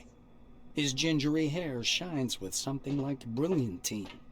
His badge says, Sydney Maynard, storekeeper. Oh, what a lovely angel! Came down from the heavens. Good morning, my lady. Is it something urgent? By the way, my name's Sydney. My friends call me Sid, though I prefer a different name. Want me to whisper it to you? He smiles languidly, leaning on his elbows against the counter. The effect is more laugh-inducing than playful. I want to stop doing this, but this dude looks like a young Seth Green. Yeah, yep, I can see that too. Yep. So we're just, when this game inevitably gets made into a movie, we're just casting it. So, like an Austin Powers 1 Seth Green. From the heavens, the transit station. Oh, the spire. Yeah. So to get down into the dome, you have to go above the dome and then down the center of the dome in this big tube. And the tube is called the spire. The transit station built around the aperture at the top of the dome. Relics are moved up to it, and capsules with new employees, food, and equipment descend from it. Never taking his gaze off you, he reaches under the counter, loses his balance, and clips his chin on the desktop as he falls down. Well, serves you right, you skeeve. A full minute later, he reappears, grimly rubbing his jaw with a thick logbook. He thumbs through it for a long period, squinting nearsightedly. Eventually, he gives up the struggle and reluctantly puts on his glasses. It would be really funny if when I push the button to continue, the picture gets glasses. The silver It does! stops. Oh my and god! pins down a particular page with his finger. This is your first uniform requisition, right? You can also purchase any equipment you need for the desert directly from me. Oh, I promise, I've never played this game before. Like, this is the first time. Oh my god. Apparently I wasn't the only person who would think that was funny. Okay. Ask him to issue you equipment. Maynard smiles at you over his glasses, practically stripping you naked with his Aww. gaze. Your voice is enchanting, my lady. I could listen to it forever. right now, you need to listen to me. I am going to give you some instructions. These are the rules. So you're listening.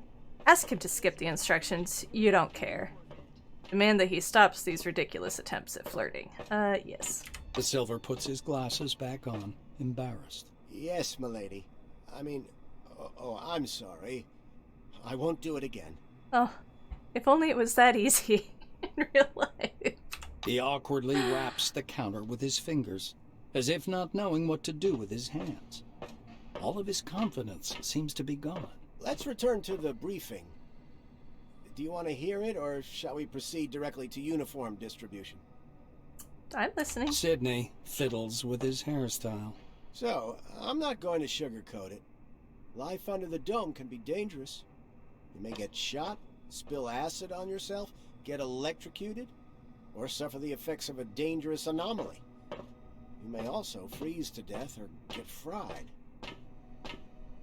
Oh no, he hit you with the milady. Run away. Soon he's gonna break out the fedora and suspenders, right? Alright, no, I think maybe he got the hint. Maybe he, alright, you know, he took that well, and so I'll let him do his spiel, you know. You may get shot. Mechanical damage. This type of damage includes gunshot wounds, as well as injuries inflicted by melee weapons or the ones received during hand-to-hand combat. Mechanical resistance stat is responsible for the ability to withstand injuries of this type. Spilling acid on yourself. That sounds unpleasant. Biochemical damage. This type of damage includes exposure to harmful chemicals and pathogens, insect bites, poisoning of all types, damage from cigarettes, and medical substances. The ability of the body to withstand damage of this type is reflected by the biochemical resistance stat. Electrocuted energy damage. This type of damage includes electric shocks, exposure to charged matter, and injuries sustained from energy weapons. The ability of the body to withstand damage of this type is reflected by the energy resistance stat. Anomalies. Psionic damage. This type of damage includes the one caused by psi abilities, anomalies, direct or indirect effects of Maelstrom. The effectiveness of resisting damage of this kind is determined by the psychic resistance stat. Freeze to death is the biochemical damage. Interesting. Okay. Get fried.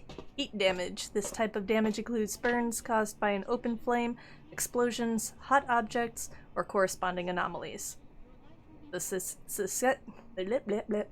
success of resisting this type of damage is determined by the heat resistance stat. That's why it's important to wear protective equipment when traveling outdoors. Of course, in hazardous situations, the equipment will get damaged, and the more it's damaged, the more often one has to repair it. The Silver steps back from his counter to indicate the repair kit boxes piled in the back of the warehouse. Suppose you want to sell those to me. He points back at the shelves behind him. We've got repair kits for this gear. There are Blue Wing specialists ready to help you at any large base, of course, but they're not always available. So, you'd better learn how to use repair kits and workbenches on your own. It's a useful skill.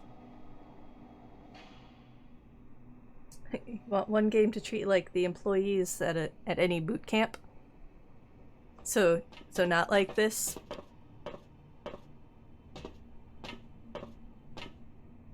Sidney rests the logbook on the desk. That's all the instructions. Now, I'm going to issue your uniform. The Silver disappears into the back for a while and returns with a small package. Unfolding the package, Maynard shows you a brand spanking new Please uniform. handle relics carefully. In case of damage, your life will be forfeit. Has that been going off the whole time? In case of damage, your life will be forfeit. New recruit. I am here to get my new employee. I don't care. Take this and go away. There. We don't have time for you, newcomer. Sidney proudly shakes out a bright white jacket. It more resembles a thick mantle than a lab coat. Look, this is the most advanced clothing under the dome. It protects from acid, aggressive fauna, and radiation. Not very effectively, though. don't expect miracles. The most advanced clothing. It protects from these things, but not real well. But it's the most effective. He raises a finger. One more important thing. In accordance with Order 16-225, helmets and gloves are not issued, but they're available for purchase from me. Please bear in mind that a full set includes headgear or a mask, jacket, trousers, gloves, and boots. A true story. There's a trait that you can take that is called Neanderthal, where you just don't wear pants or a shirt. That looks like a fun, exciting one to use at some point. The way he described that coat sounds like how I describe my welding coveralls, right? They won't set on fire, at least. Nope. Oh, and purchase. Barter. The dome is isolated from the outside world, and therefore provisions, household items, equipment, and weapons are of particular value. Perhaps that is why the culture of barter is so developed here. You can not only buy the necessary stuff for money, but also exchange them for something you don't need. Just remember that not all residents of the dome are willing to trade with you, and the price at which you can buy something is always higher than the price at which you can sell it. Sydney hands you the package. Here's your uniform. Enjoy. Protect from anything. Technically it can, but that's asking a lot. Yeah. Say that you're interested in seeing what he has for sale. Sure. Sydney waggles his eyebrows. Anything up to a star in the sky, my dear. Here, take a look. Trade is an important element of Encased. While playing, you will meet characters who you can trade with either by choosing the related dialogue option or by clicking the barter button in the dialogue interface. Hey. Take a look. Sydney scribbles something in his logbook. Please come back anytime if you need something.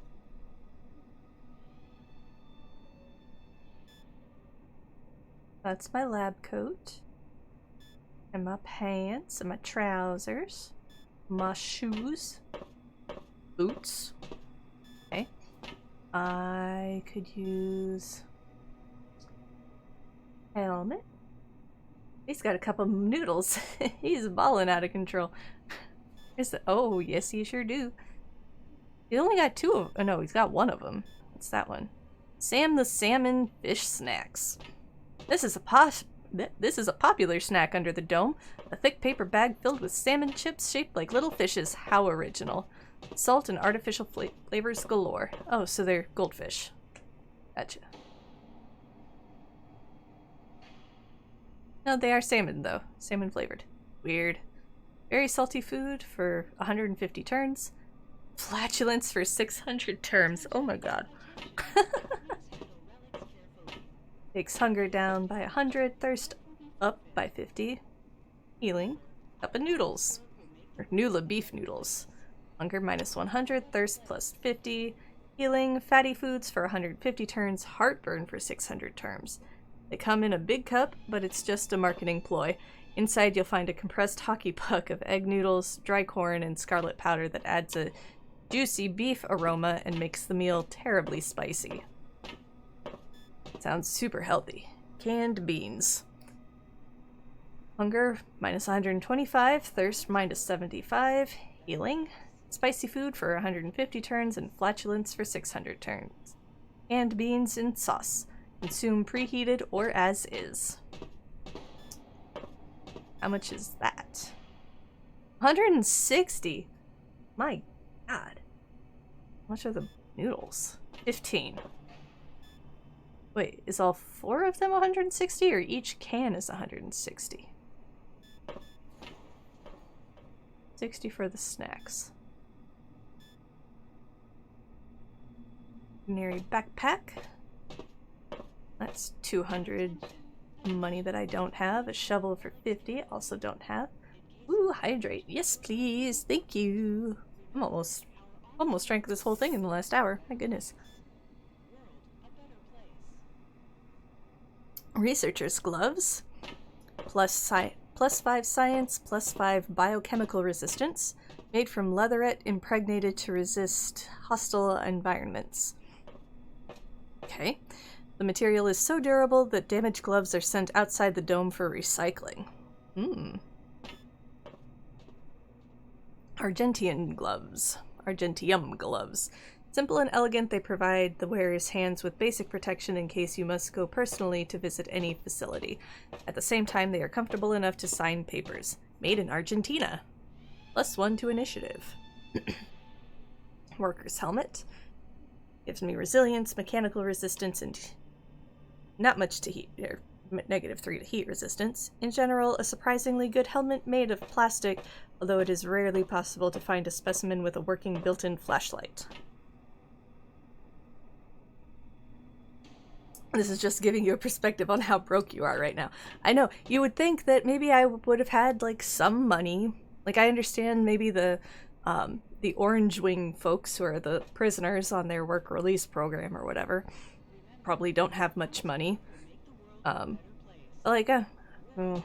a scientist, so I guess maybe I don't have much money. All the silver people get the money. Night Watch cap. Defense class +4, mechanical resistance +3, heat resistance +3, cryogenic resistance +3, and +1 to authority. Soldier's cap. The size is universal, so for some it's universally too tight, and for others the huge visor universally blocks the view. A fine cap, that one.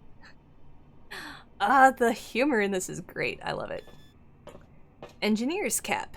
+1 to evasion, +3 to energy resistance. Ooh, I could afford that one. +3 to biochemical resistance, and +3 to heat resistance. For some reason, the nickname Sydney stuck with this cap. Rumor has it that this is the name of the silver who signed the first invoices when issuing uniforms. Blues love Sydneys. They paint them, decorate them with patches, equip them with cigarette pockets, and of course, wear them for protection from the scorching sun. Yeah, but I'm not blue, but I kind of want that hat. Isolator engineer gloves, +10 to contraptions. As necessary as they are hated by the electricians under the dome, these gloves are too tight, making for sweaty hands, and the pocket tool case constantly falls open. Made of dense rubber, they provide excellent protection against electric shock.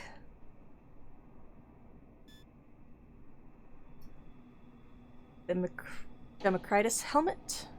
+2 energy resistance, +2 biochemical resistance, +2 heat resistance, and +2 cryogenic resistance.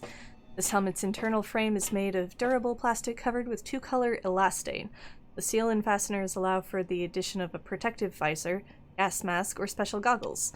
Like most scientific equipment, it was developed by Modus Company and manufactured at their plant in Belfast.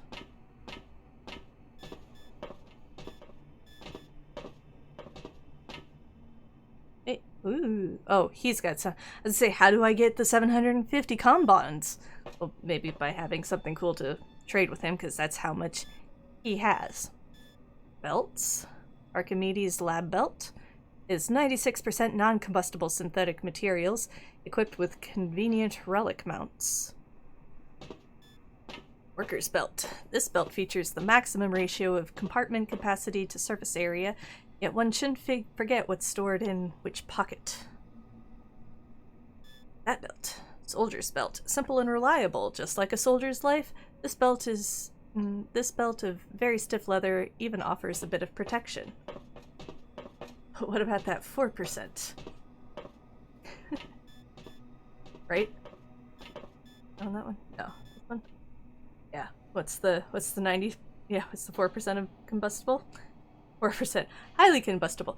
The buckle, or like the pockets, maybe. Like the belt itself is non-combustible, but the pockets are combustible, and you just have little flames. Capacious backpack. This enormous German backpack traces its ancestry back to the army, although since the war, its appearance has changed beyond recognition. Only the characteristic seams, rough canvas, and stainless steel fittings remain. The Cronus version is equipped with additional pockets for the Selectron and Kyrus. Okay. So we're gonna not worry too much about anything right now. We're gonna put on our stuff. Scribble something in his logbook. Please come back anytime if you need something. Sounds like lawyer talk for if you put explosive things in the pocket and they explode, you can't sue. Right?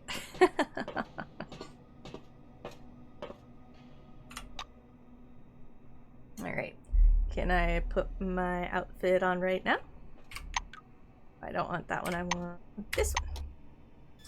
Nope, I actually want this one.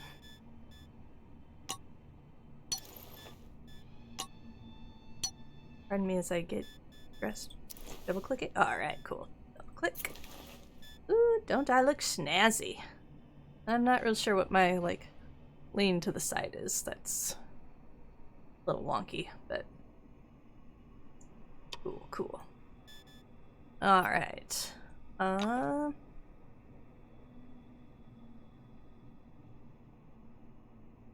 Let's go talk to Anna Leroy.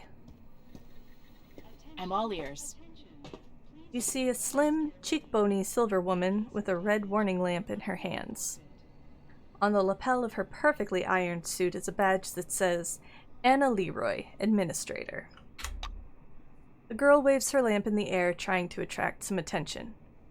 Valued employees, according to the Administrative Order of September 14th, 1976, the waiting area may be accessed through the regular staff corridor.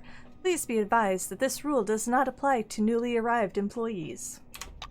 She pauses and begins to cough. Shit, I should cut down on the smokes. Good day, new employee. The silver looks like she's depressed. She seems to have just noticed you. As evidenced by the good day, new employee. Ask if you can go through the hall to the waiting room, even though she very specifically said no. Anna gives you a gentle poke on the chest with her warning lamp, forcing you to take a step back. Am I speaking gibberish or what? This rule does not apply to newbies. You need to go through training and... She begins to cough. Persuade her you don't need a training because you know everything already. Or move away. Hey, why not? Let's cause a little bit of trouble. I was really good to the silver person once. Red from coughing, the silver waves her hand helplessly. Oh, God, come on. Don't forget to sign a waiver. Ugh, just go. Attention. Move away. Bye-bye. Bye-bye. Cool. Oh, that's a thing. Oh my goodness, it's a little broken down in here. Can't seem to do anything there. Use door. Door control panel. What can I do with that? Use. Nothing. Okay. Well, you know.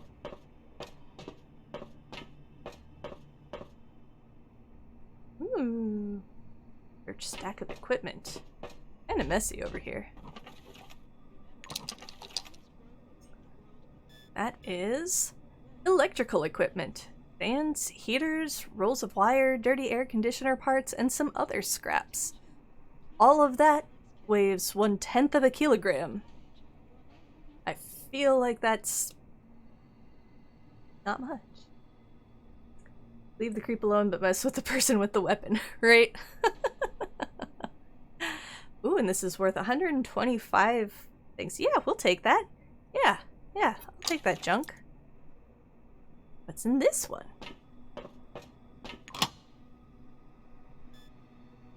Empty airgun powerlet. Usually this small canister contains carbon dioxide, but right now it's empty. 15 of them is 3/4 of a kilogram. 45 bonbons. Eventually I remember that. Bonbons. I'm gonna call them bonbons. Yeah, we'll take those. Anything else? I think so. These are weird stains on the ground. Alright. Here. And ooh, what's that? Let's look at the toolbox. A crowbar. A simple and indispensable tool with broad applicability. You can even use it to break walls, but it's more often used on heads. Sure, I'll take it. Oh, cool. So it kind of shows like how much space it's actually taking, not just the weight. That's nifty. I like that.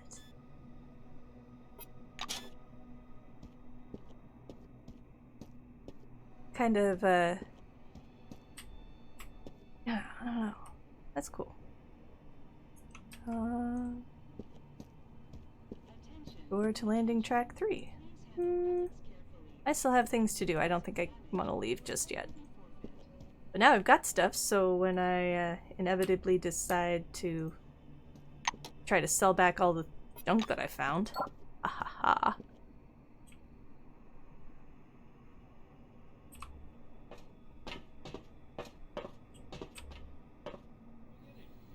Alright. So what else do I need to do?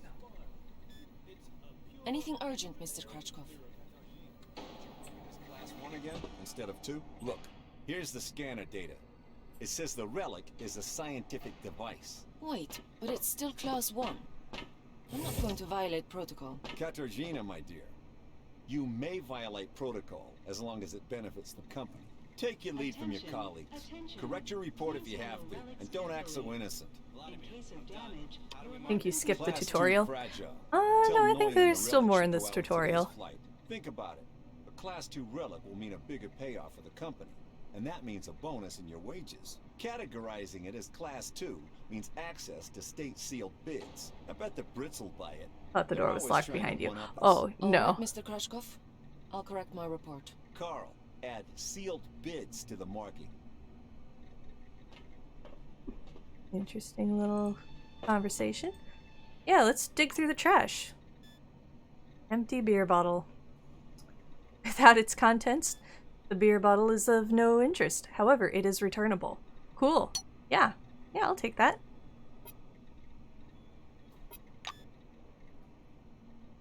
Feel like the people who go along the side of the road pick up cans and bottles, and I've done that in too many games. Just run on. Yeah. Yeah. I would restart it. Ooh, let's go talk to Maxim Penkovsky. Ooh. Moving between locations. The game world is vast and divided into many separate locations, some of which may be temporarily inaccessible. Transitions between locations usually look like doors sealing off a darkened area, hatches, or specially marked areas. If the way is free, click on them and the character will open up the portal and move through. Cool. An engineer in a bright blue jacket is tinkering with the door lock, cursing under his breath non-stop. Blowing a curly strand of hair off his forehead, he turns to you. You're a newcomer, right? It's a straight-up open house here today. He offers you his hand. According to his badge, this is Maxim Penkovsky, technician. The technician slaps the door with one hand. You have to wait until I'm done. Some orange jammed up the lock with chewing gum just for a laugh. They're like animals, those oranges, marking their territory. If you ask me, they're too gracious about those bastards in Crystal Sands. Crystal Sands is the city at the foot of the dome. It is from here that fresh provisions, weapons, equipment, and new Cronus employees are delivered to the Spire Station. And they always need new employees because once you go into the dome, you can't leave. So they say. Ask him whether he can open the door. Penkovsky grunts angrily. I wish I could. I'm gonna have to disassemble, clean, and reassemble it to get it working. It's work I don't need, and all thanks to some idiot. Maxime extracts a thin, sharp, precision probe from behind his ear and dangles it in front of you. Though there's another way. You want to learn something about picking locks? It's a useful skill in all sorts of situations. He looks at you expectantly. Is it legal? Penkovsky shrugs. Pick this lock specifically as much as you like. But in general, yes, it can be illegal if you try to get in where you shouldn't be. or open other people's lockers. No one will get upset if you touch an ownerless door. Dude looks like Daniel Day-Lewis from Gangs of New York. Yes, he sure do. I would like to learn how to pick locks. The Blue's getting excited. All right, looky here. Penkovsky presses his pick lock, and an odd device resembling a hybrid of a screwdriver and a can opener into your hand. Using a mechanical pick lock is easy peasy. No special skill required. They wear out after a few locks. While the old-fashioned kind is another thing entirely. Cheap, one use. But one has to know how to use it right. That's a tool for a master. Maxime takes out another pick lock and crouches by the door. He gives you a quick lesson on how to pick a lock. By the way, you can carry your tools in your belt. It's much handier to have them right there. Penkovsky shows you his utility belt, where he keeps all kinds of tools and gadgets. I'm sure he does. Utility belt. Each Cronus employee has a versatile belt in which one may carry and quickly access medical supplies, tools, and other equipment. The belt is accessible from your inventory in the lower right corner of the character panel. Actually, finding tools under the dome is no problem at all. There are even devices for hacking terminals and so on. Maxime hoists up his belt. The Blue solemnly raises his index finger. And one more thing. Always use brand name stuff if you can. Groovy produces good kits. Modus and Supercolor do too. They've all got fat contracts with Cronus, so they care about quality. He looks at the door again. Damn these locks. Though I'd rather be doing this than fixing hab pods. Those are a real pain in the ass. Why, what's wrong with the hab pods? Penkovsky gives you a patronizing look. Because they're poorly made, warped from the heat, and the filters aren't worth a damn. The modules were constructed by marketing managers, not engineers. Building a city in the desert was also their idea. This project is all about PR. Cronus wants to show the world how tough they are. Locks and lockpicking. Throughout the game, you will come across locked doors or containers. Fortunately, they can be unlocked. Use right button on a locked door and select the desired ability from the list. The use of special lockpicks increases the chance of success, but those usually deplete rather quickly. In addition, you can break down the door with brute force, or if there's a terminal nearby, try to open the door with it. So I have a lockpick, right? I repeat, get a lockpick and attach it to your utility belt. And then, apply it to the door. Yes, apply is the proper word. Oh, where do I find a lockpick? Let's look in the janitor's stuff. There is a mop. Deals mechanical damage. It's got a 200% crit mod, and it's quiet. This model is based on the classic 1967 design developed by the RGM Houseware Company, but after its sale, the mop was significantly modified, and thanks to the lightweight aluminum casing and gnarled rubber handle, it immediately became a bestseller in the mop market. You have the lockpick to the universe, oh yeah. Disinfectant, belt item, antiseptic for 300 turns, an antibacterial substance based on isopropyl alcohol. Destroys all bacteria known to science, perhaps the unknown kinds as well. We'll take that, sure. We'll leave the mop, that's weird. Armored door. Ooh. Oh, I need to go talk to that person anyways. Get a lockpick and attach it to your utility belt. Yeah. And then, apply it to the door. Yes, apply is the proper. A lean silver with thick black hair and a huge cigar clamped in his teeth is sitting in front of you. As you approach, he flashes a sly grin and slowly raises an outstretched hand above the table. Something really weird happens. All the paper clips, pencils, scattered toothpicks, and bits of trash float up from the table and hang in the air. The silver badge reading Andre Mihai, Science Instructor, floats up as well. Right. So I,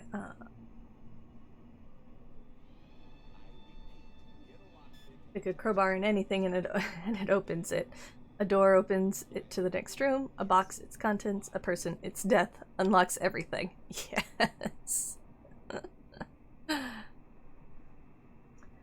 I can't do the first one. I don't have psionics 30. Gape in astonishment at the objects hanging in the midair. Wince skeptically. You're not going to be fooled by some parlor trick. Approach the table as if nothing unusual is occurring. Alright. Deep astonishment at the objects hanging in the midair. The silver trills with laughter. He approves of your reaction. The objects fall back to the tabletop with a light clatter. Here for the briefing, huh? Shall we get to it? He takes the cigar out of his mouth and exhales a lush cloud of smoke. I like it. He's even, he's actually smoking. You can see his, like, little flame on there. So you're ready for the psionic briefing. Answer that you have business to attend to and move away. No. The silver props his elbows on the table. Anyway, here's the deal. It's more profitable for people with a high psyche to study psionics. Give me your hand. Homo looks like Kylo Ren. Yeah. Yeah, I could see that. Not waiting for an answer, he grabs your hand with strong, dark fingers. Oh. Andre gropes your hand with an expression of fierce concentration. So, do you practice? Bells, bulbs, brushing mugs off the table, huh? The silver takes a thin glove covered in talc from his desk and passes it to you. Look, a glove, right? But it isn't just a glove.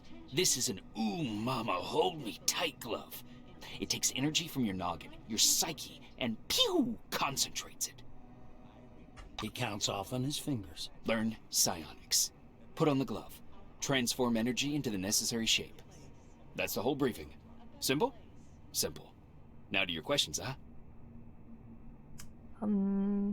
Show me a trick. Mihai spreads his hands good-naturedly as if to say, you're welcome.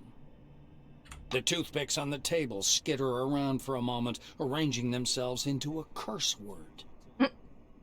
The silver laughs loudly at his joke. The cigar falls from his mouth to float in the air, ash flaking weightlessly from the tip. Alright. Tell me about the psionics and its origins. The silver takes a pull at his cigar and releases a self-important puff of smoke. Psionics. It's a gift for all of us. The forefathers took off someplace. Poof, gone. Only the dome remains. And this. Psionics, huh? He rocks back in his armchair, puffing on his cigar. The toothpicks again slowly rise up from the table. Mihai spreads his dark hands. Toothpicks hover around his head in a kind of halo. Scientists say everyone has an organic skill called psyche. You have it, I have it, everyone has it, uh-huh. Big psyche, you got talents. Small psyche, no talents. You'll need to carry a lighter all your life. Alright. So I have a glove now, right? Get a lockpick and attach it to your utility belt. Spectre Psychokinetic Psi Glove. I could sell it for 250 combons. The most common model of Psi Glove equipped with an inertial psyche trap. The device receives signals coming from your brain and converts them into psychic impulses that inflict damage upon the enemy. Can I wear it? Oh, right on. What is that? Oh, that's a weapon. So it'll be my primary weapon for right now. Psionic damage. The Psi Shock. Psionic damage 7 to 10. Properties max weapon range 14. Damage 90% plus 2% psyche. What is my psyche? Let's take a peek. What does this tell me?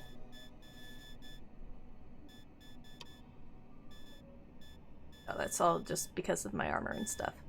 Okay, character. Yeah,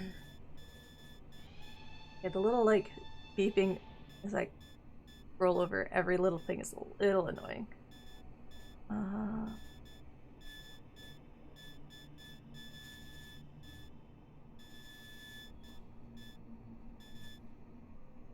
Data.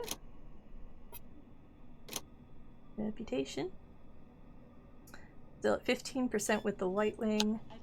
5% with the silver wing. How about that? Yay! Character.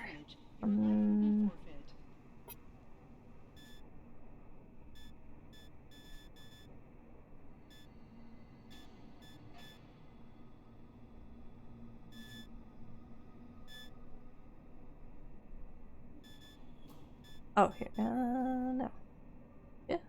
Base psyche times 2.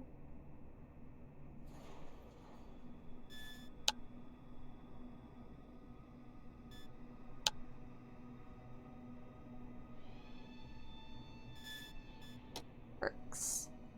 Ooh. What are these? I can take a perk.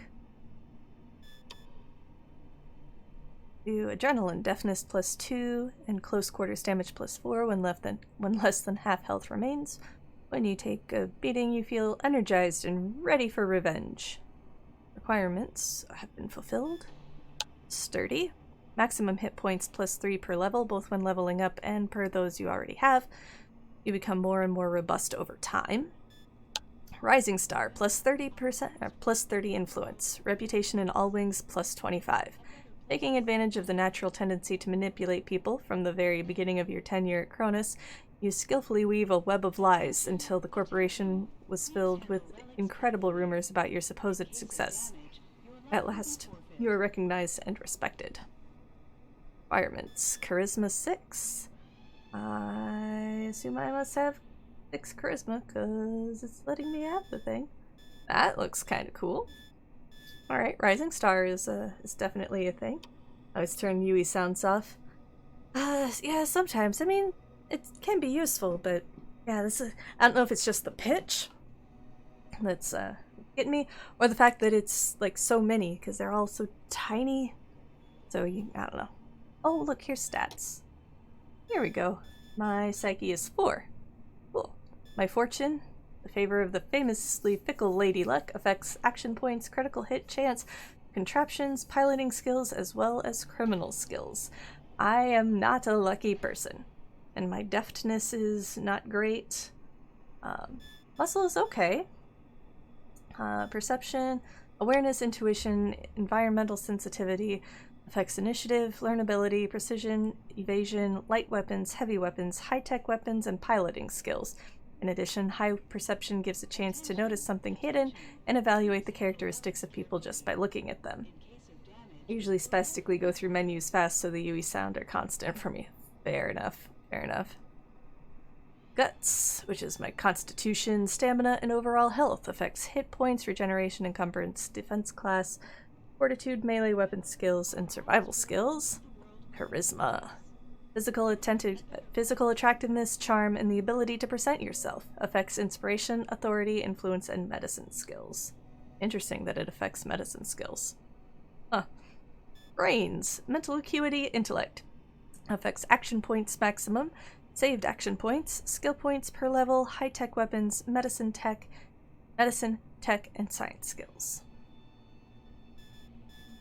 Cool.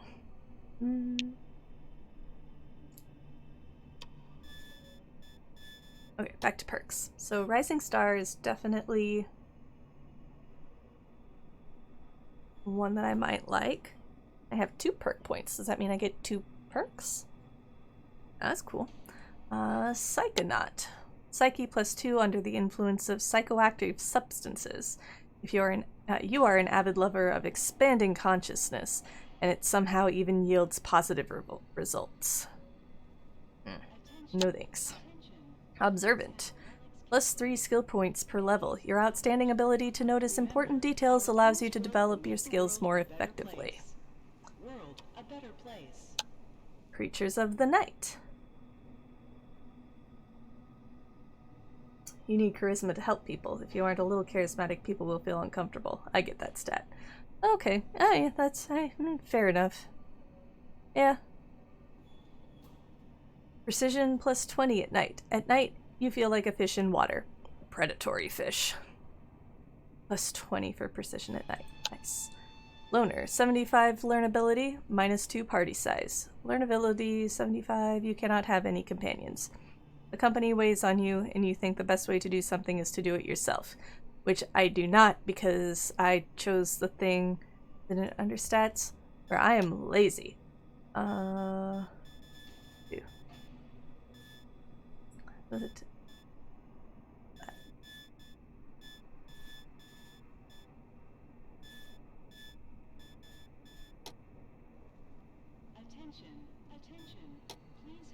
No, I don't know if it'll show me that.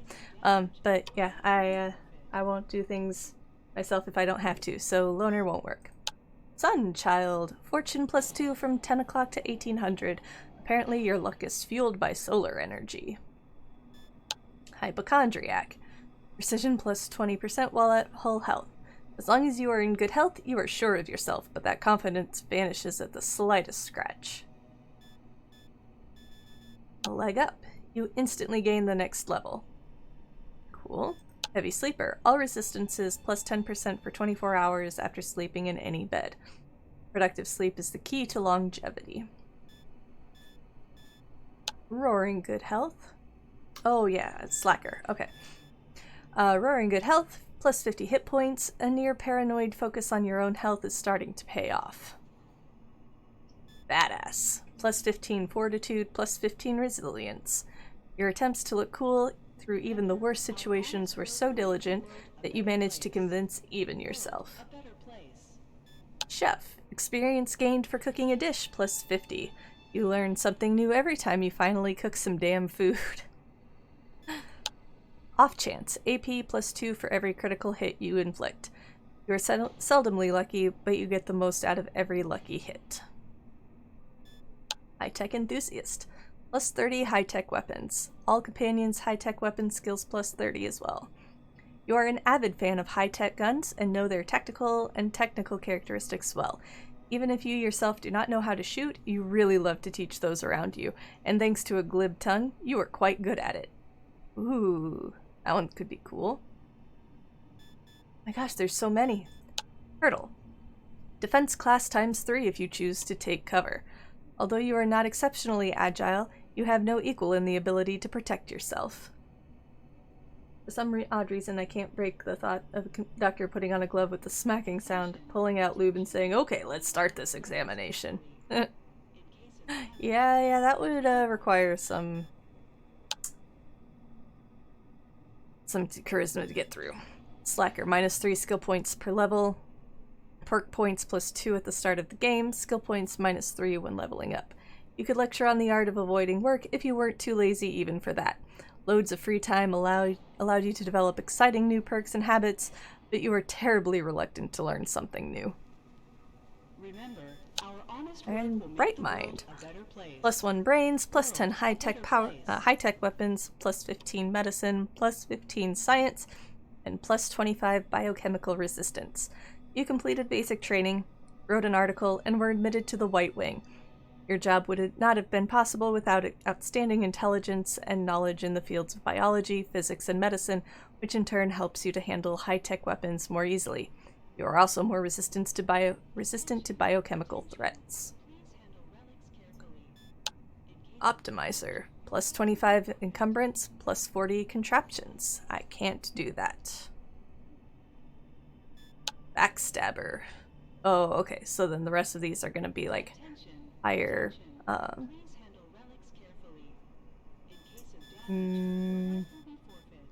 sure what we call it. I don't know. Higher stats required.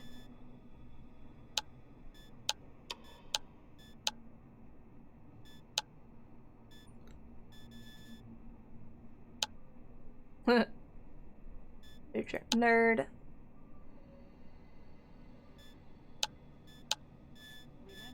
Cool. Okay. So I get 2 of these. I think I really liked Rising Star. Big perk. And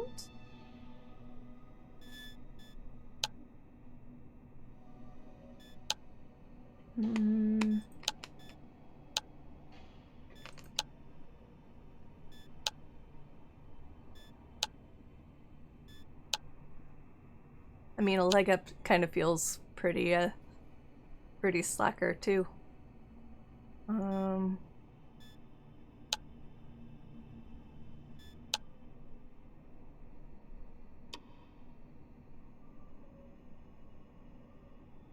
Maximum hit points +3 per level.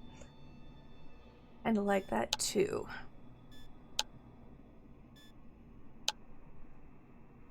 Yeah, we'll do that.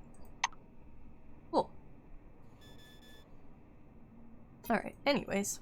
Now that I've fully forgotten what I was doing. And then, Oh. apply it to the door. Okay. Yes, and apply is the proper word. sit. Ooh, search in the locker? Will I get all in trouble if I do? There's nothing there. Okay. Oh, there's a safe. And the safe is locked. So I need to find a lockpick, because the dude is still talking to me about picking this lock. Use door. Flimsy door. Locked. Ah. There we go. You're doing well. Just don't forget to pick up your uniform and weapons. It'll be awkward for you if the door gets stuck again.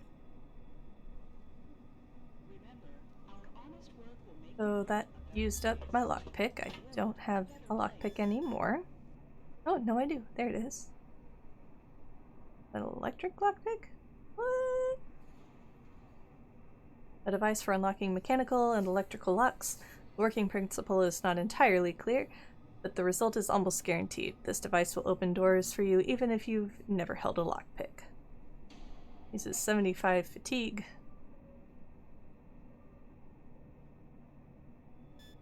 Alright. Let's talk to the weapons person. The smell of good tobacco wafts off this tall, portly woman from a meter away. A black lacquered pipe, an open logbook full of signatures, and a metal flip calendar sit on the counter in front of her. A small nameplate reads, Margarita Tkachenko. Highly respect you reading all the perks, but I know the struggle of losing the current task. I mean, I feel like it comes with, this is a new to me game, and I'm very, very slow at picking up on games, so I kind of need to read through them all, but also don't look to me to be like, oh, I'm gonna min-max this. I don't min-max, I'm not good at that, so I'm just gonna pick things that seem fun. There are a lot of people smoking in this building. There sure are, because this is 1976, and we didn't, you know, ban smoking in public buildings for, like, another 10 or so years. The woman fixes her coppery hair with one hand and casually lights her pipe. To what do I owe the pleasure? Her voice is deep and gravelly. That makes sense. Yeah, so this is like an alternate universe where the Cold War basically ended with the Vietnam War because they found this dome, and for whatever reason that got everybody all on the same board with, hey, we should stop fighting each other and do some examination on this dome thing. I need my personal weapon. Margarita thumbs back a couple of pages in her logbook. I see. This was your first receipt. She glances at her Kairos, looks at you, snorts, and retreats to the shelves. Thought this was a dystopian future. Not yet. Dystopian potential, but yeah. It's, yeah, still set past. Tkachenko returns a couple of minutes later, carrying something that looks more like a toy than a weapon. The weapon seems weightless as she spins it around her finger. I ain't telling you shit about this thing, because that's exactly how much I know. Laser, schmazer, cadmium battery, fiberglass body, blah, blah, blah, blah, blah. You probably know more about it than I do. Here. These are great voice actors. I don't know. I'm finding them to be pretty great voice actors. She's my favorite right now. Blah, blah, blah, blah, blah. Accept the firearm carefully with the barrel aimed downward like you were trained. Take the weapon in one hand, point it at Tashenko and declare, "This is my turf now." Grab the weapon and sling it over your shoulder. Say you're no good with energy weapons and need something else. Sounds like one of your coworkers. Oh no. Margarita drags on her pipe and releases a puff of thick, yellow smoke. I see you know the rules and won't cause problems. Why would I ask about the weapon's drawbacks when she said she didn't know shit? Ask about servicing the weapon. The Black regards the Andromeda suspiciously. Fuck it. If it breaks, bring it back and I'll trade it in for another one. There was a little cloth in the box it came in for cleaning the lens. That's all I know. Takachenko bites down on the stem of her pipe. Are you kidding me? I'm a different breed. One that doesn't understand toy guns. What if it turns out to be radioactive? Sorry, but I can't help you out on this one. The armorer shrugs, puffing indifferently on her pipe. It's the least I could do. We have a requisition list from the Silvers. For free, you receive only rubbish. If you want the real deal, check out the weaponry shop. Or me. Rubbish. Weapons, equipment, and other items may have different quality. High-quality items are more expensive, less common, but have better characteristics and a lot of useful properties. Leaning over the counter, the Black points somewhere off to one side. Now it's time for your training. Fatherby is already waiting for you by the big gate. He's a bit dotty, but a good man nonetheless. Dotty, huh?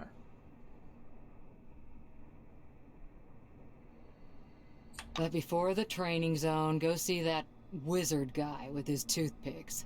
Be careful around him, though. Don't let him pitch you a line. Psychic my ass. She winces in disgust. Psi energy and psi abilities became a serious matter of discussion soon after the first experiments with the Forefathers' technologies. According to official data, today more than 78.4% of people under the dome exhibit psi abilities of various intensities that allow one to use tele and pyrokinetics and to influence the interlocutor in one way or the other. Fortunately, most of these abilities are weak. Scientists have found that for the presence of abilities, as well as for the ability to apply them or feel their use by others, a special characteristic of the body, named psych, is responsible.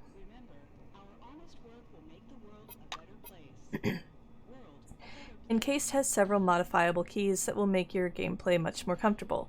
Hold down Shift to view a more detailed tooltip for an item. Hold Control to attack characters and doors. Hold Alt to highlight interactive objects and objects lying on the ground. I will never remember which one does what. Shift to view more detailed tooltip for an item. Okay. Control to attack characters and doors. It's a danger button. Okay. And Alt to highlight interactive objects and objects lying on the ground. Proceed. Oh. Okay, I'll remember what Alt does. I like Alt. You said that as I was typing, I would forget that in like 10 minutes of gameplay, right? Oh.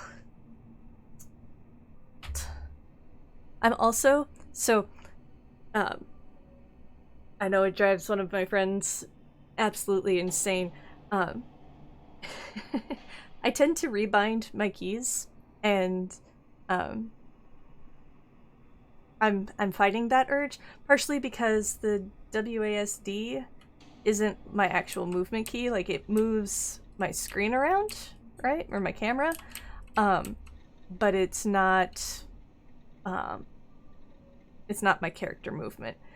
And so, but anytime that it would be my character movement, I'm a keyboardist, I'm a typist, my index fingers go on the F and the H, or F and the J.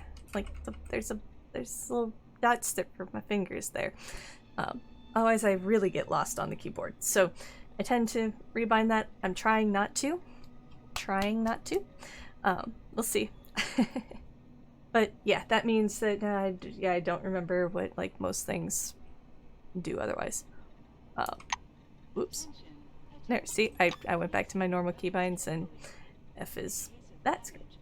You always rebind everything. I mean, and some things I think just make more sense bound differently.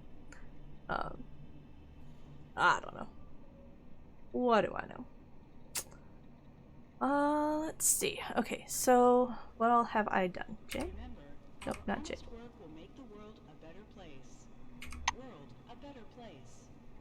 No workbench needed. Okay. I? Data. Yes. Newcomer to Concord.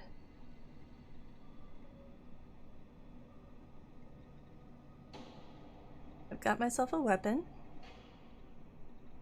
Maybe I need to equip it. Then learn how to use psi abilities. Talk to instructor Andrei Mihai.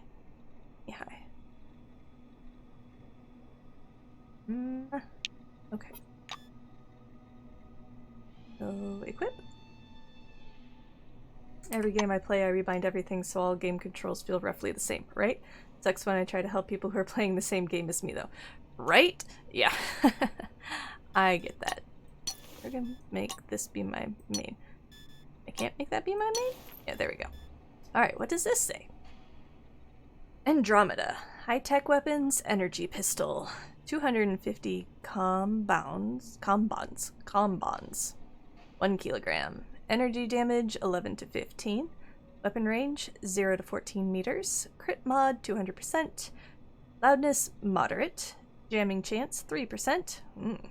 Requires weapon power cell. Magazine size 8, reloading 2. Though it entered the market less than a year ago, thousands of Andromeda pistols have already been sold, earning themselves the title of legendary and the first of its kind. This is no surprise. Andromeda is indeed the first energy pistol certified for mass production, and the first weapon with removable cadmium batteries. As for the legendary tag, well, TV commercials advertise it around the clock. And if you can't trust TV, who can you trust? It's like I found it on the internet. It must be true. Alright. So that gives me energy damage. Energy shot is energy damage 12 to 16. And ionization 7 to 9. Electric shock. That's exciting. Oh, and what's this? How do I swap? Reload. Okay, but that's gotta be a button.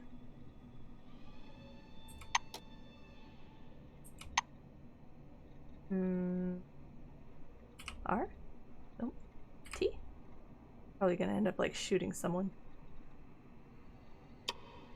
Okay. I can't go through the armored door. Weird. Where's the door that I came in? Here? Yes. I want to go see about that, that back.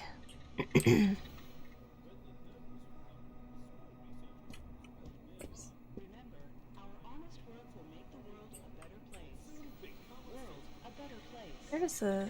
So it's giving me the option to read something at one point. Examine soft chair. Information. Soft chair. Just a chair, but a soft one. Really soft. God, look how soft it is. Okay.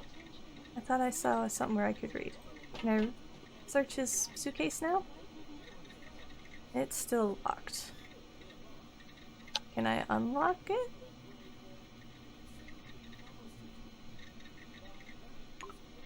Cool! Ooh, I got money, folded clothes, a pair of starched collared shirts, casual slacks and underwear.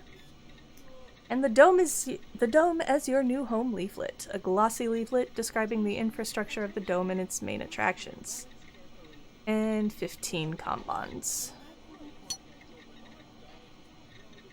Take all.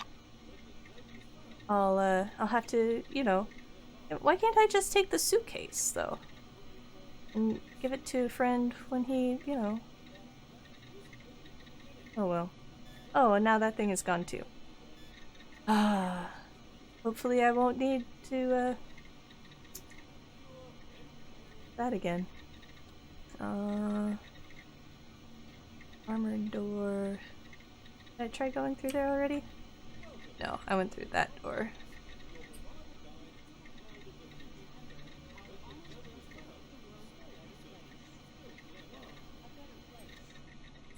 Ooh, I can go inside. What's in this one? What's the bathroom?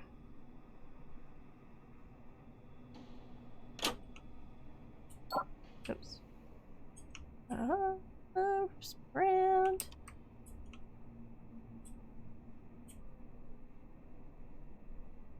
Search the broken toilet. I found a lockpick in a broken toilet. Cool. Gross. Alright, let's go over to this one.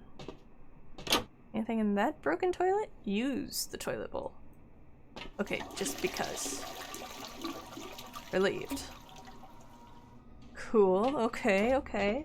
Toilet humor. Vacuum cleaner in the bathroom?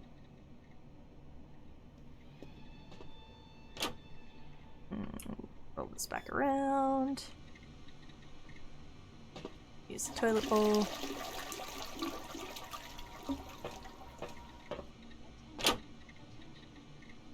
That is fancy.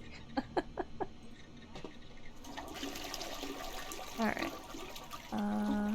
Search the janitor's gear, and then I better wash my hands, because this is kind of sketchy looking bathroom.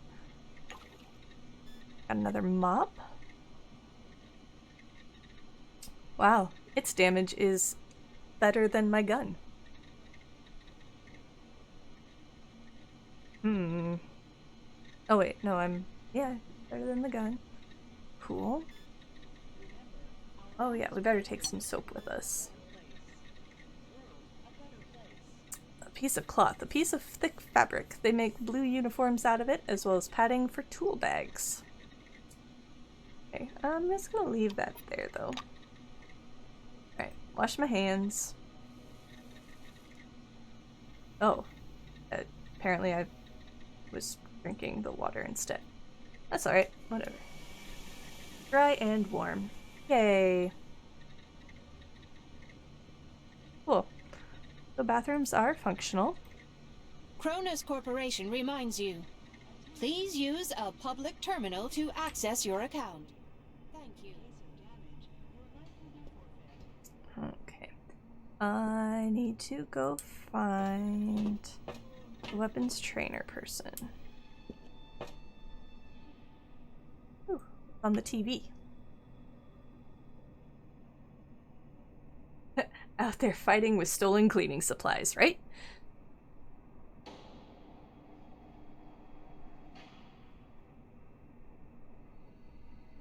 I'm just vegging to the TV, I guess. Cool. Let me wash my hands. Proceeds to drink sink water. Oh dear. Use notebook. Using. There's a much-used green notebook lying open on the desk. Its pages have been lined with a pencil and filled in a neat, slanting script with oversized curlicues. Flip through the notebook, looking for interesting entries, or find the last entry. We'll flip through it. Major Ida Grace is mentioned in the book rather frequently, though in place of the comments, there's always a blank line.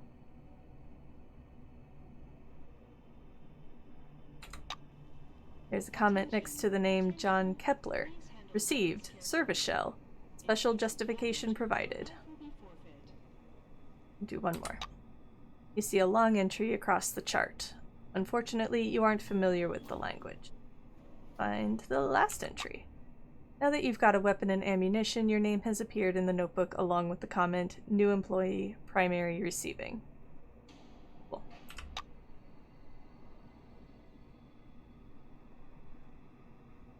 Okay.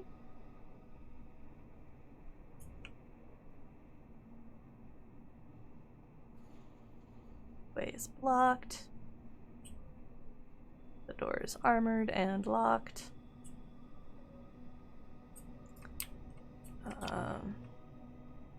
I guess I didn't actually finish my training with him. Mihai smiles around his cigar. You got some business here? No? Even better, huh?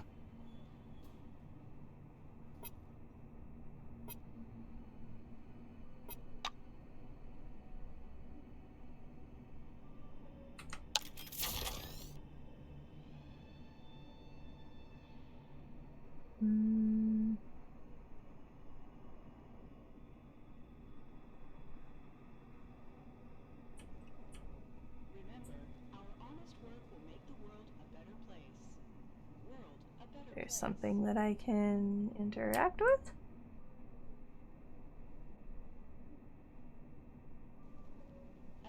Doesn't seem like it. Please handle relics carefully. In case of damage, your life will be forfeit. Bizarre.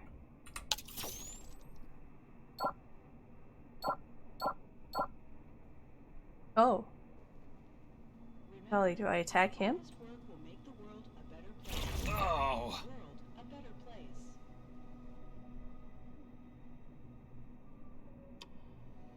Did I just kill him?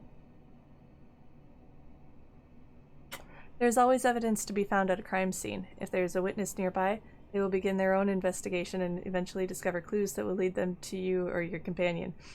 Depending on the severity of the crime, the evidence is valid from a few minutes to a couple of hours. Nice way to test the limits of the game. I mean, he told me to test it. There's nothing to test it on. Let's see, did I like full on kill him? Wait. You don't have time to leave and cover your tracks. Andrei Mihai catches you at the crime scene. He shakes his head in disapproval. If you want to fight, go to the ring. It is unacceptable to harm people for no good reason here. Okay, for the first time, I'll limit myself to a warning. Andrei Mihai says in a conciliatory tone.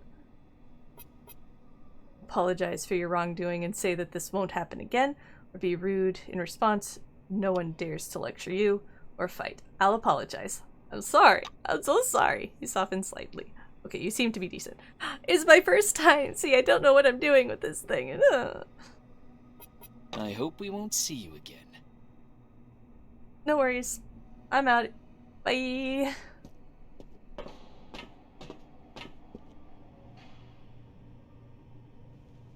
Attention, attention. How am I doing on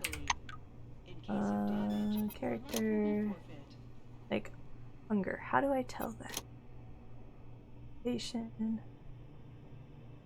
It was a weapon malfunction. Yeah, malfunction, right? He was supposed to teach me how to use it. It's not my fault that I didn't get taught how to use it, but was still given to me. Like.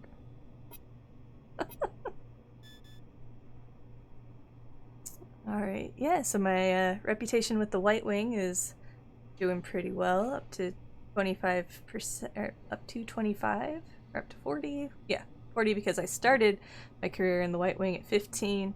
Rumors about my achievements improved my reputation among all wings by 25, up to 40. With Silver Wing, I'm up to 30 because, yeah, perfect, cool. And I think he's a black, so we'll not talk about my, me shooting you is your fault. You didn't teach me how to use this. Exactly! Attention. Go to the waiting hall. Please handle relics carefully. In case of damage, your life will Welcome under the dome, an amazing excursion to a world of new technology and the riddles of an ancient civilization. Listen to this information, useful for all wings, and receive a colorful leaflet. Oh, fuck. Hey. Dialogue with weapon drawn. Make sure that you don't have a weapon drawn when you start talking to someone. Nobody likes to have a gun poked in their face.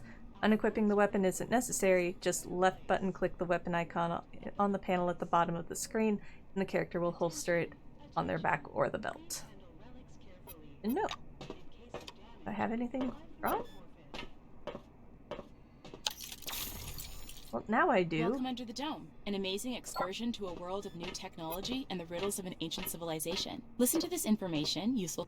Oh, what do you want? She backs away a few steps at the sight of the weapon in your hand. I don't have the weapon out, though. Listen, could you put this thing away, please? Looks as if you were going to kill me. I didn't hide your weapon. Never do that again, alright? Jesus. Letizia Rivara's sighs softly, obviously relieved. Salutations. This young woman's polished badge reads, Letizia Rivara's.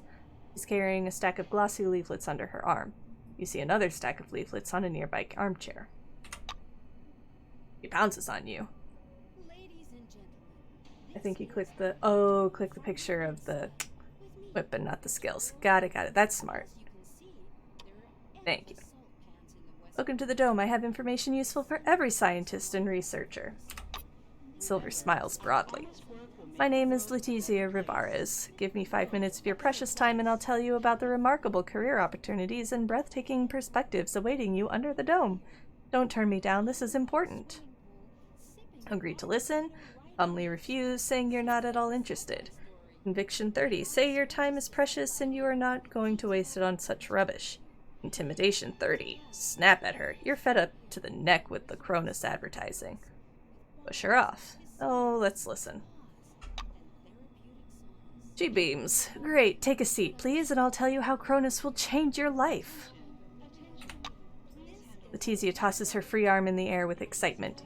The Dome marks the beginning of a new era in the history of civilization. You've chosen White Wing, and your calling is to lead humanity to a better tomorrow. The entire infrastructure under the Dome is tailored to scientists' needs.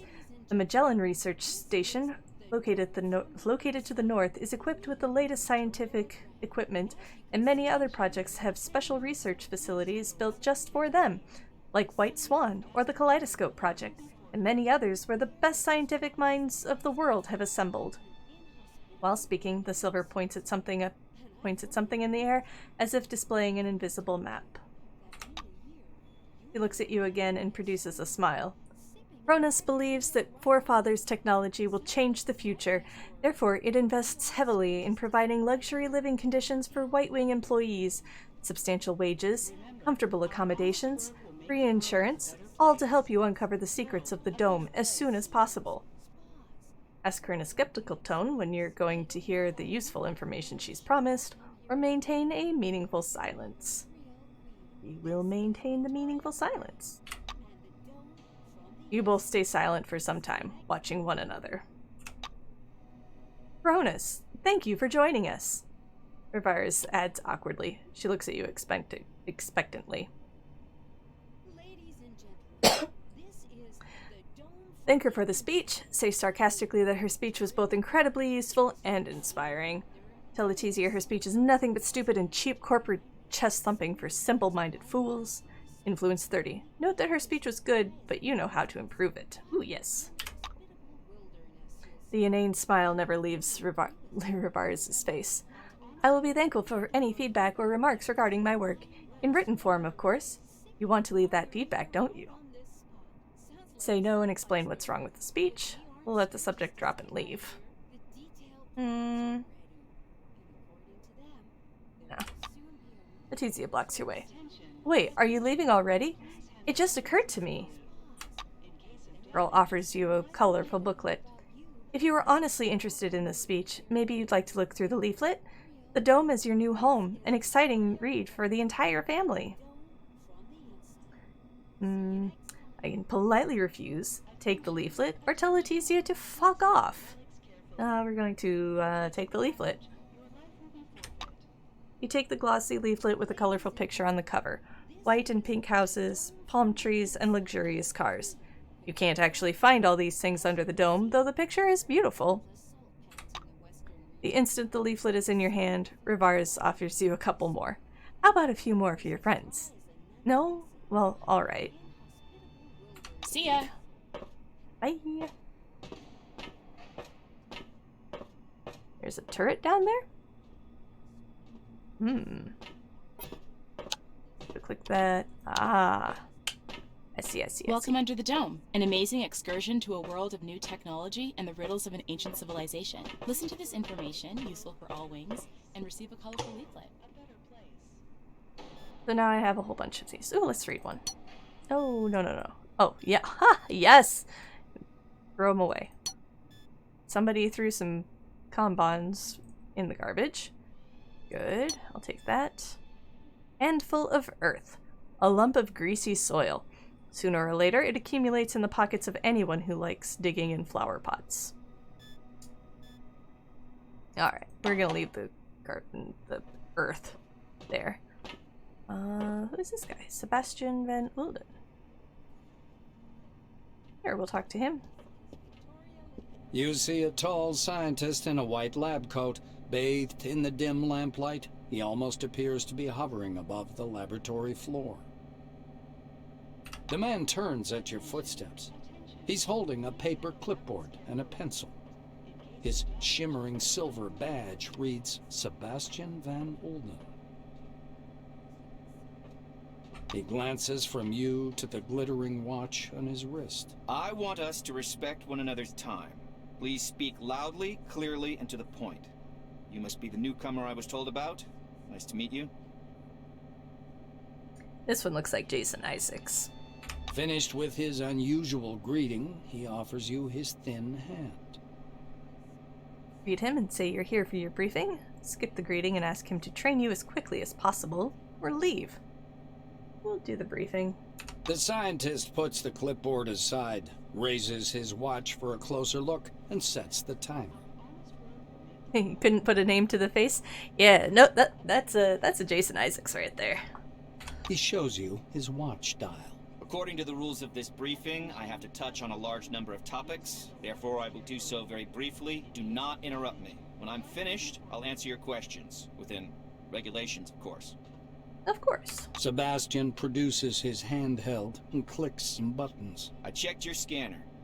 It's working and is connected to the Minerva database. Everything you scan will earn you Kronos or Forefathers knowledge points. Minerva, a decentralized computing system that facilitates information flow through the dome, created by Siamese twins Sid and Phil, and that certainly was reflected in its design. The instructor watches you with displeasure. Are you listening? Scan everything that might be of scientific interest. First of all, anomalies. They could be dangerous. Make sure to always have medication with you. Every moment I've had this convo, my first question has always been, what would you do for a Klondike bar? He places a canvas pouch in your hand. This pouch is full of bolts. You can temporarily discharge an anomaly by throwing a bolt into it. It's primitive, but reliable. Van Ulden pushes a button on his stopwatch. So, my oral briefing fell within the allotted span of time. Any questions you want to ask me? Ask what the Minerva database is, ask what these knowledge points are and what the difference is between the two kinds, ask for more details about how to scan objects, ask for a list of useful medications for researching anomalies, ask him how exactly you can discharge an anomaly with a bolt, say you have no more questions and you're ready to proceed with practice. What is the Minerva database? Sebastian snorts skeptically. Oh, great. You're even ignorant of the basics. Minerva is a mainframe located at Magellan Base, where you'll be going soon, by the way. Uh-huh. The Minerva disk stores the database containing every piece of information about the Dome and the company's employees. It is thanks to this scanning that the database is constantly updated. Are you ready for the second part of the briefing, or do you have any more questions? The instructor looks at his chronometer again.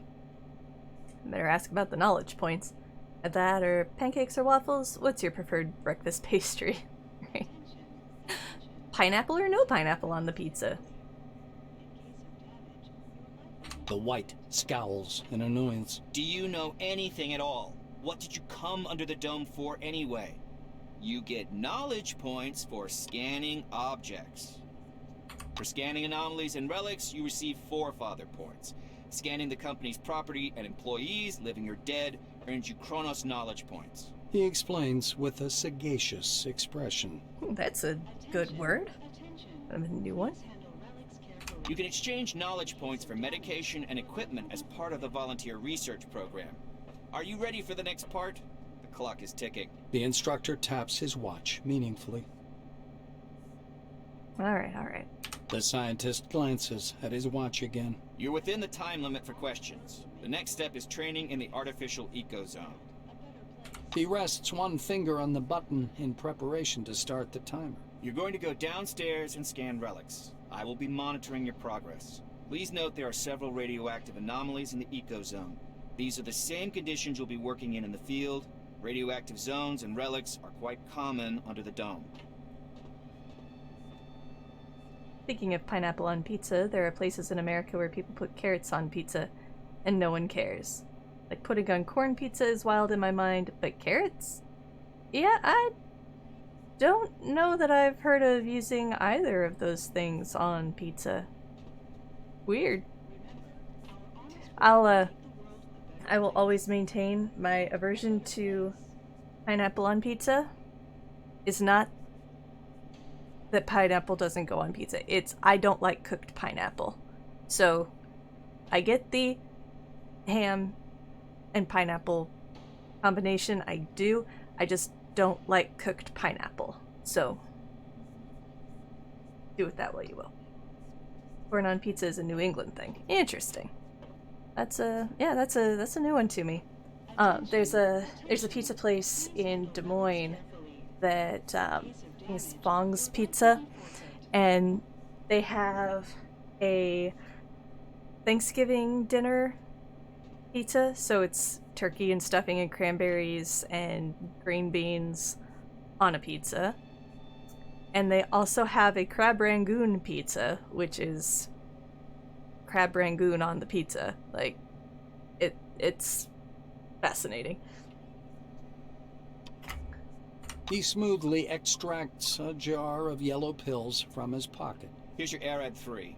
And one more thing. Just a moment. That's doing too much. Ooh. Moving. Welcome under the dome, an amazing excursion to a world of new technology and the riddles of an ancient civilization. Listen to this information. Lying by Going. a swimming pool, sipping a margarita right on this spot. Sounds like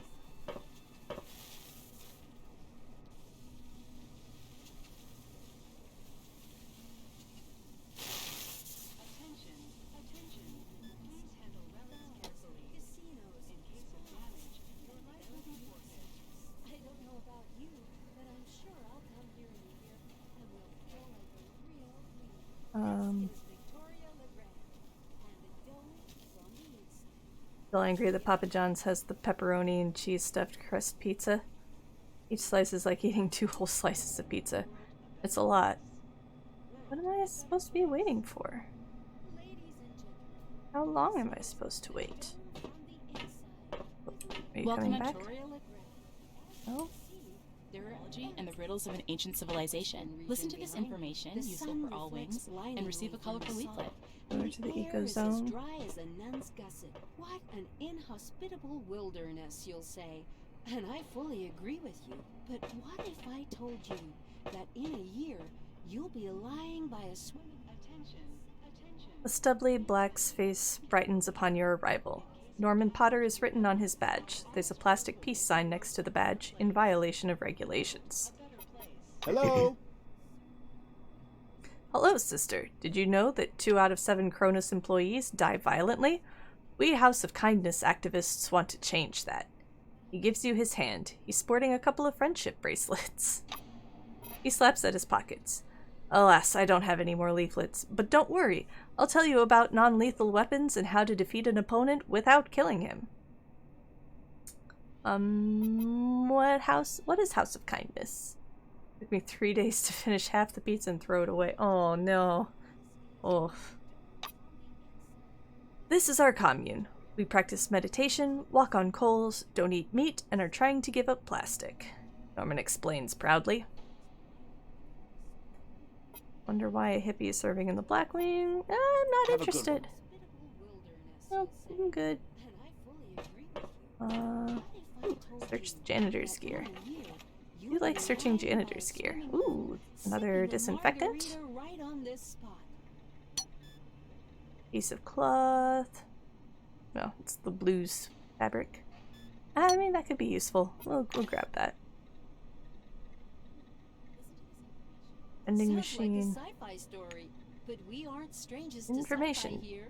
EV set. Detailed Pot-bellied plans are cathode ready, ray and tubes. according to them, there will Pot-bellied soon be cathode ray a tube visual television set. attention. The screen was manufactured using super bright technology from Supercolor. Now Cronus propaganda and your favorite cartoons will be even brighter. 10 out of 10. Would never buy again. And see, and I don't order from Papa John's. Their pizzas are so greasy. Not that other pizzas aren't greasy, but yeah, that one I can't do. Ladies and gentlemen, this is the Dome from the Inside. With me. Did you come back yet? No. Welcome Under the Dome, an amazing excursion to a world of new technology and the riddles of an ancient civilization. Listen to this information, useful for all wings, and receive a colorful leaflet. This desk is a bit different from the others on this floor. It's covered with a thick layer of cellular glass treated with luminophore. Every little point of the surface emits a weak yellow light, some of them glowing brighter, some dimmer. The worktop has a huge built-in digital display, rows of glowing points from a detailed map of the area under the dome. You touch the screen with your fingertips, and the static makes the hair on your arm rise. I'll look to the north. The image pans down and zooms in slightly to display the Northern Territories. This is the most developed part of the dome. 3 highways lead from Concord to Magellan Station, the observation deck, and the city. The D11 Bremen, C13 Cincinnati, and C12 Nashville objects are also located here. Okay. Speakers hidden within the table come to life. I was hoping maybe that would mean that they would talk and I don't have to. In the north are the first autonomous living and research bunkers under the dome, and in a couple of years you'll find a real city in this location. No, the city with a capital C. This will be the ultra-modern light of civilization, a utopia to which every city on Earth will aspire. If I'm gonna eat unhealthy, I'm going all in. I want to feel shame and regret when I finish it.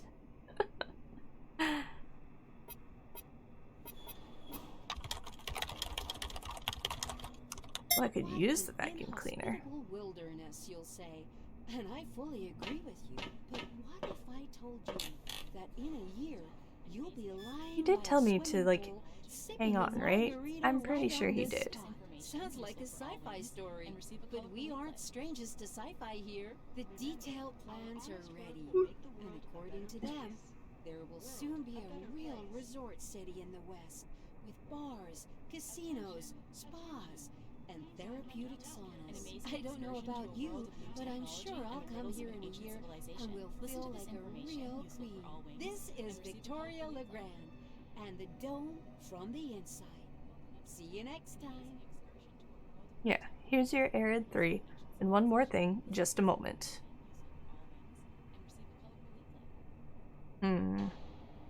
Ladies and gentlemen, this is the Dome from the Inside. Well, I guess we'll enter the eco zone. As you can Try the scanner thing. Endless salt pans in the western. Please stand by for decontamination to end.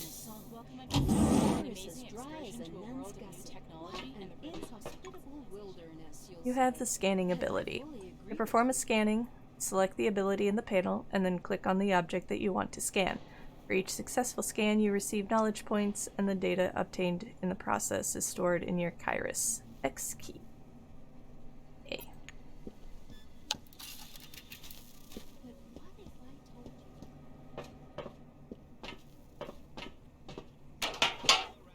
Anomalies. The world under the dome is full of strange and hazardous phenomena called anomalies. Most of them can injure, kill, or irradiate you. To detect and temporarily deactivate the anomaly, use the bolt throwing ability.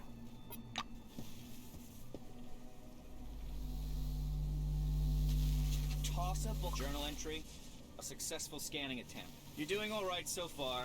Go ahead. I'll keep an eye on you and make sure you don't screw That it up. decontamination chamber is defective. It opens both doors, completely undoing everything it decontaminated. Great.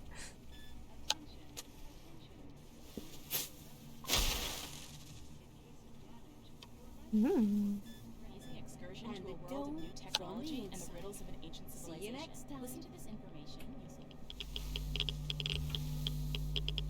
Journal entry. 2 objects scanned. And again, watch out for anomalies. Touch one and you'll be injured. Toss a bolt at the anomaly to discharge it.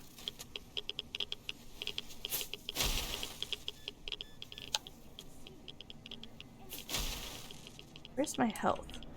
The sun reflects blindingly from the south, and the air is as dry as a nun's gusset. An inhospitable wilderness, you'll say. 61 out of 60. Okay, I'm still relatively healthy. That in a year, you'll be lying by a swimming pool, sipping a margarita right on this spot. Sounds like a sci-fi story, but we aren't strangers to sci-fi here. The Ow. detailed plans are ready, and according to them, there will soon be a real resort city in the west, with bars, Welcome under the dome, casinos, an amazing spas, excursion to a and world of new therapeutic technology and saunas. riddles I don't know about you, but I'm sure I'll come here in a year and will feel like a real queen. This is Victoria Legrand, and the dome. Journal is on the entry. inside. All 3 objects have been successfully scanned. Come upstairs, employee. Listen to this information, useful for all wings. Gladly.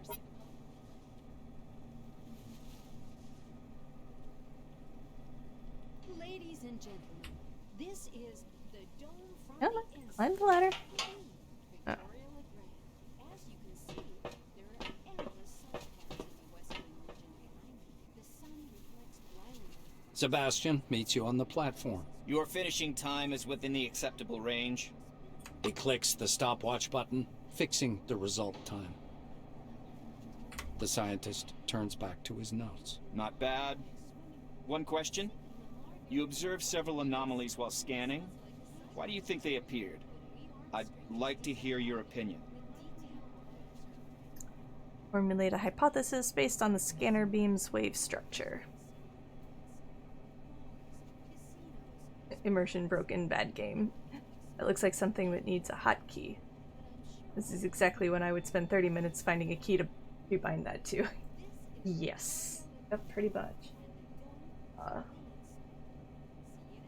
This game really seems to not mind you skill clicking. The scientist assumes a superior expression. I knew you'd come up with something like that. I see you understand nothing about the nature of anomalies. So let me add a couple of points. Please. He glances at the shimmering blue light in the eco zone. The truth is, we don't know the precise reason for these phenomenon either. We actually know nothing, no matter how much we try to convince ourselves otherwise. Sebastian points a thin finger at the And cluster. forget what I button. rebound it to until I have to use it personally again, believe then that rebind the it again. anomalies are the dome's security mechanism. The ones you saw are relatively harmless, but there are different anomalies in the desert, phenomenon that toy with the human mind. Van Olden clasps his hands behind his back. I know you don't care, but I'll say it anyway. Scientists today are required to be wonder workers who can heal cancer with a wave of their hand and solve the secrets of the universe during their coffee break. For some reason, no one wants to understand that fundamental science is always an investment in the future. It produces no answers here and now.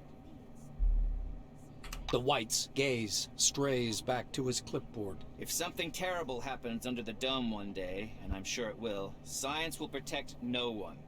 That is all. Off you go. That's The inside with me, Victoria cool. Legrand. As you can Please see, stand by for decontamination to end. region behind me, the sun reflects blindingly Yay. from the south, and the air is as dry as a nun's gusset. What an inhospitable wilderness. Welcome Alright. under the dome, an amazing I'm, excursion to a world of new technology go and out the riddles here, of an road ancient blocked. civilization. Listen to Use this door. information, useful for all wings. Press your selectron to the door, but nothing happens. A red light appears on the control panel. Oh. Okay, I guess I don't go through that. Briefing. In accordance with the Kronos Charter, company employees are required to undergo all necessary briefings before going outside the walls of the Concorde station. For your Selectron to work and the turnstile to let you through, you need to get equipment, weapons, learn how to manage psi abilities, go through combat training and the training zone, and learn how to use a scanner. Okay, so I just need to do the learn how to manage the psi abilities, clearly, because I'm a menace, and go through combat training at the training zone. Which is probably something that I'm not going to get around to doing tonight because I am getting pretty tired. It's only quarter after midnight. Use this door? Yay. Registration. Who am I supposed to talk to that part? Oh, yeah, him. For basic military training? How did I not succeed in the... I don't understand, like, how some of these succeed and some of them don't.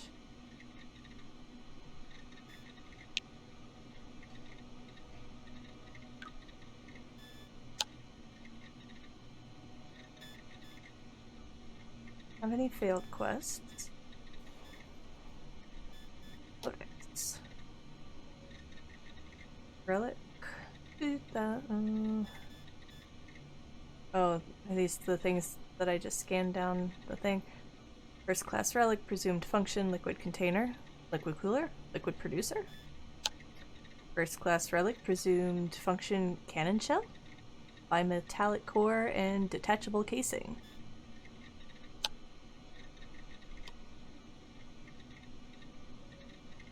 It shouldn't bother me, but it bothers me so much. Why do both doors open in a decom station? Ah, yeah, I'm sure. It'll make sense, I'm sure.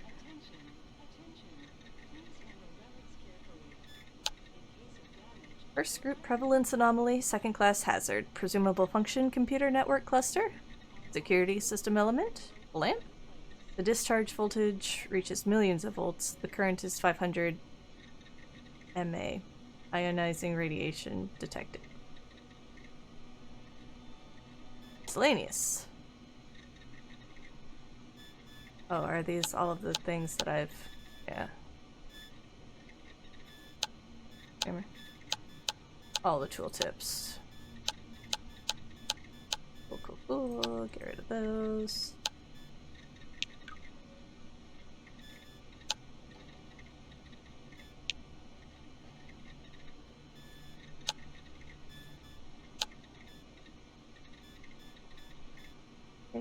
Get rid of the notification. Nothing stresses me out like notifications.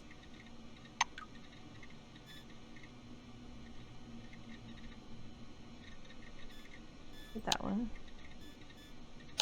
Story. Huh?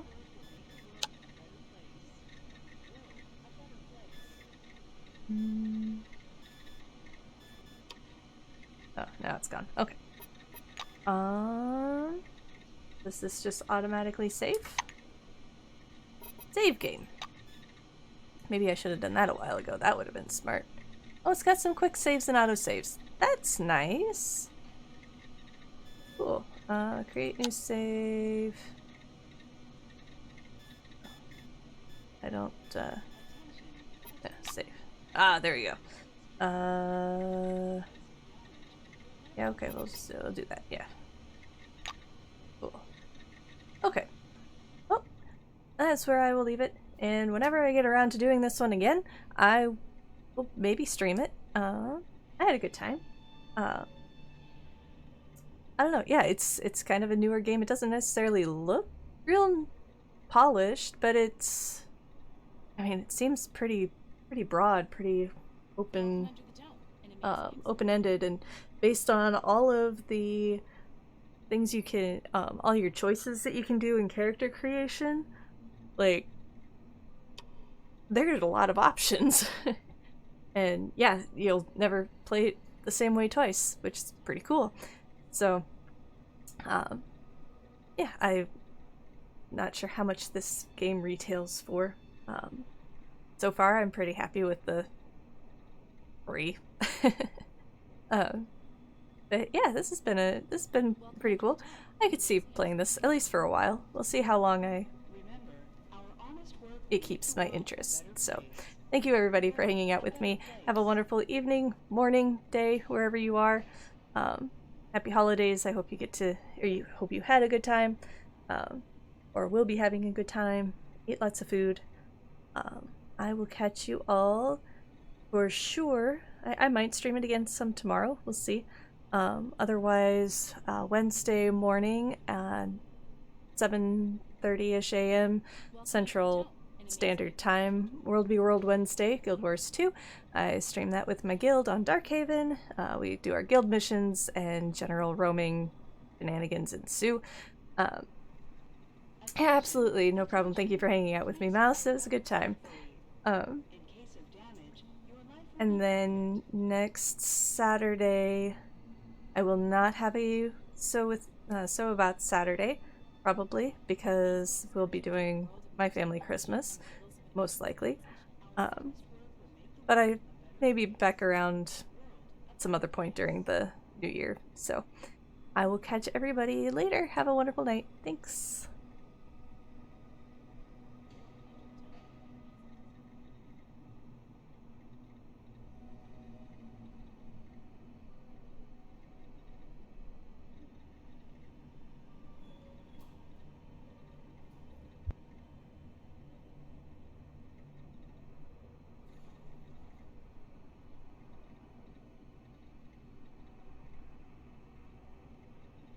Welcome under the dome, an amazing excursion to a world of new technology.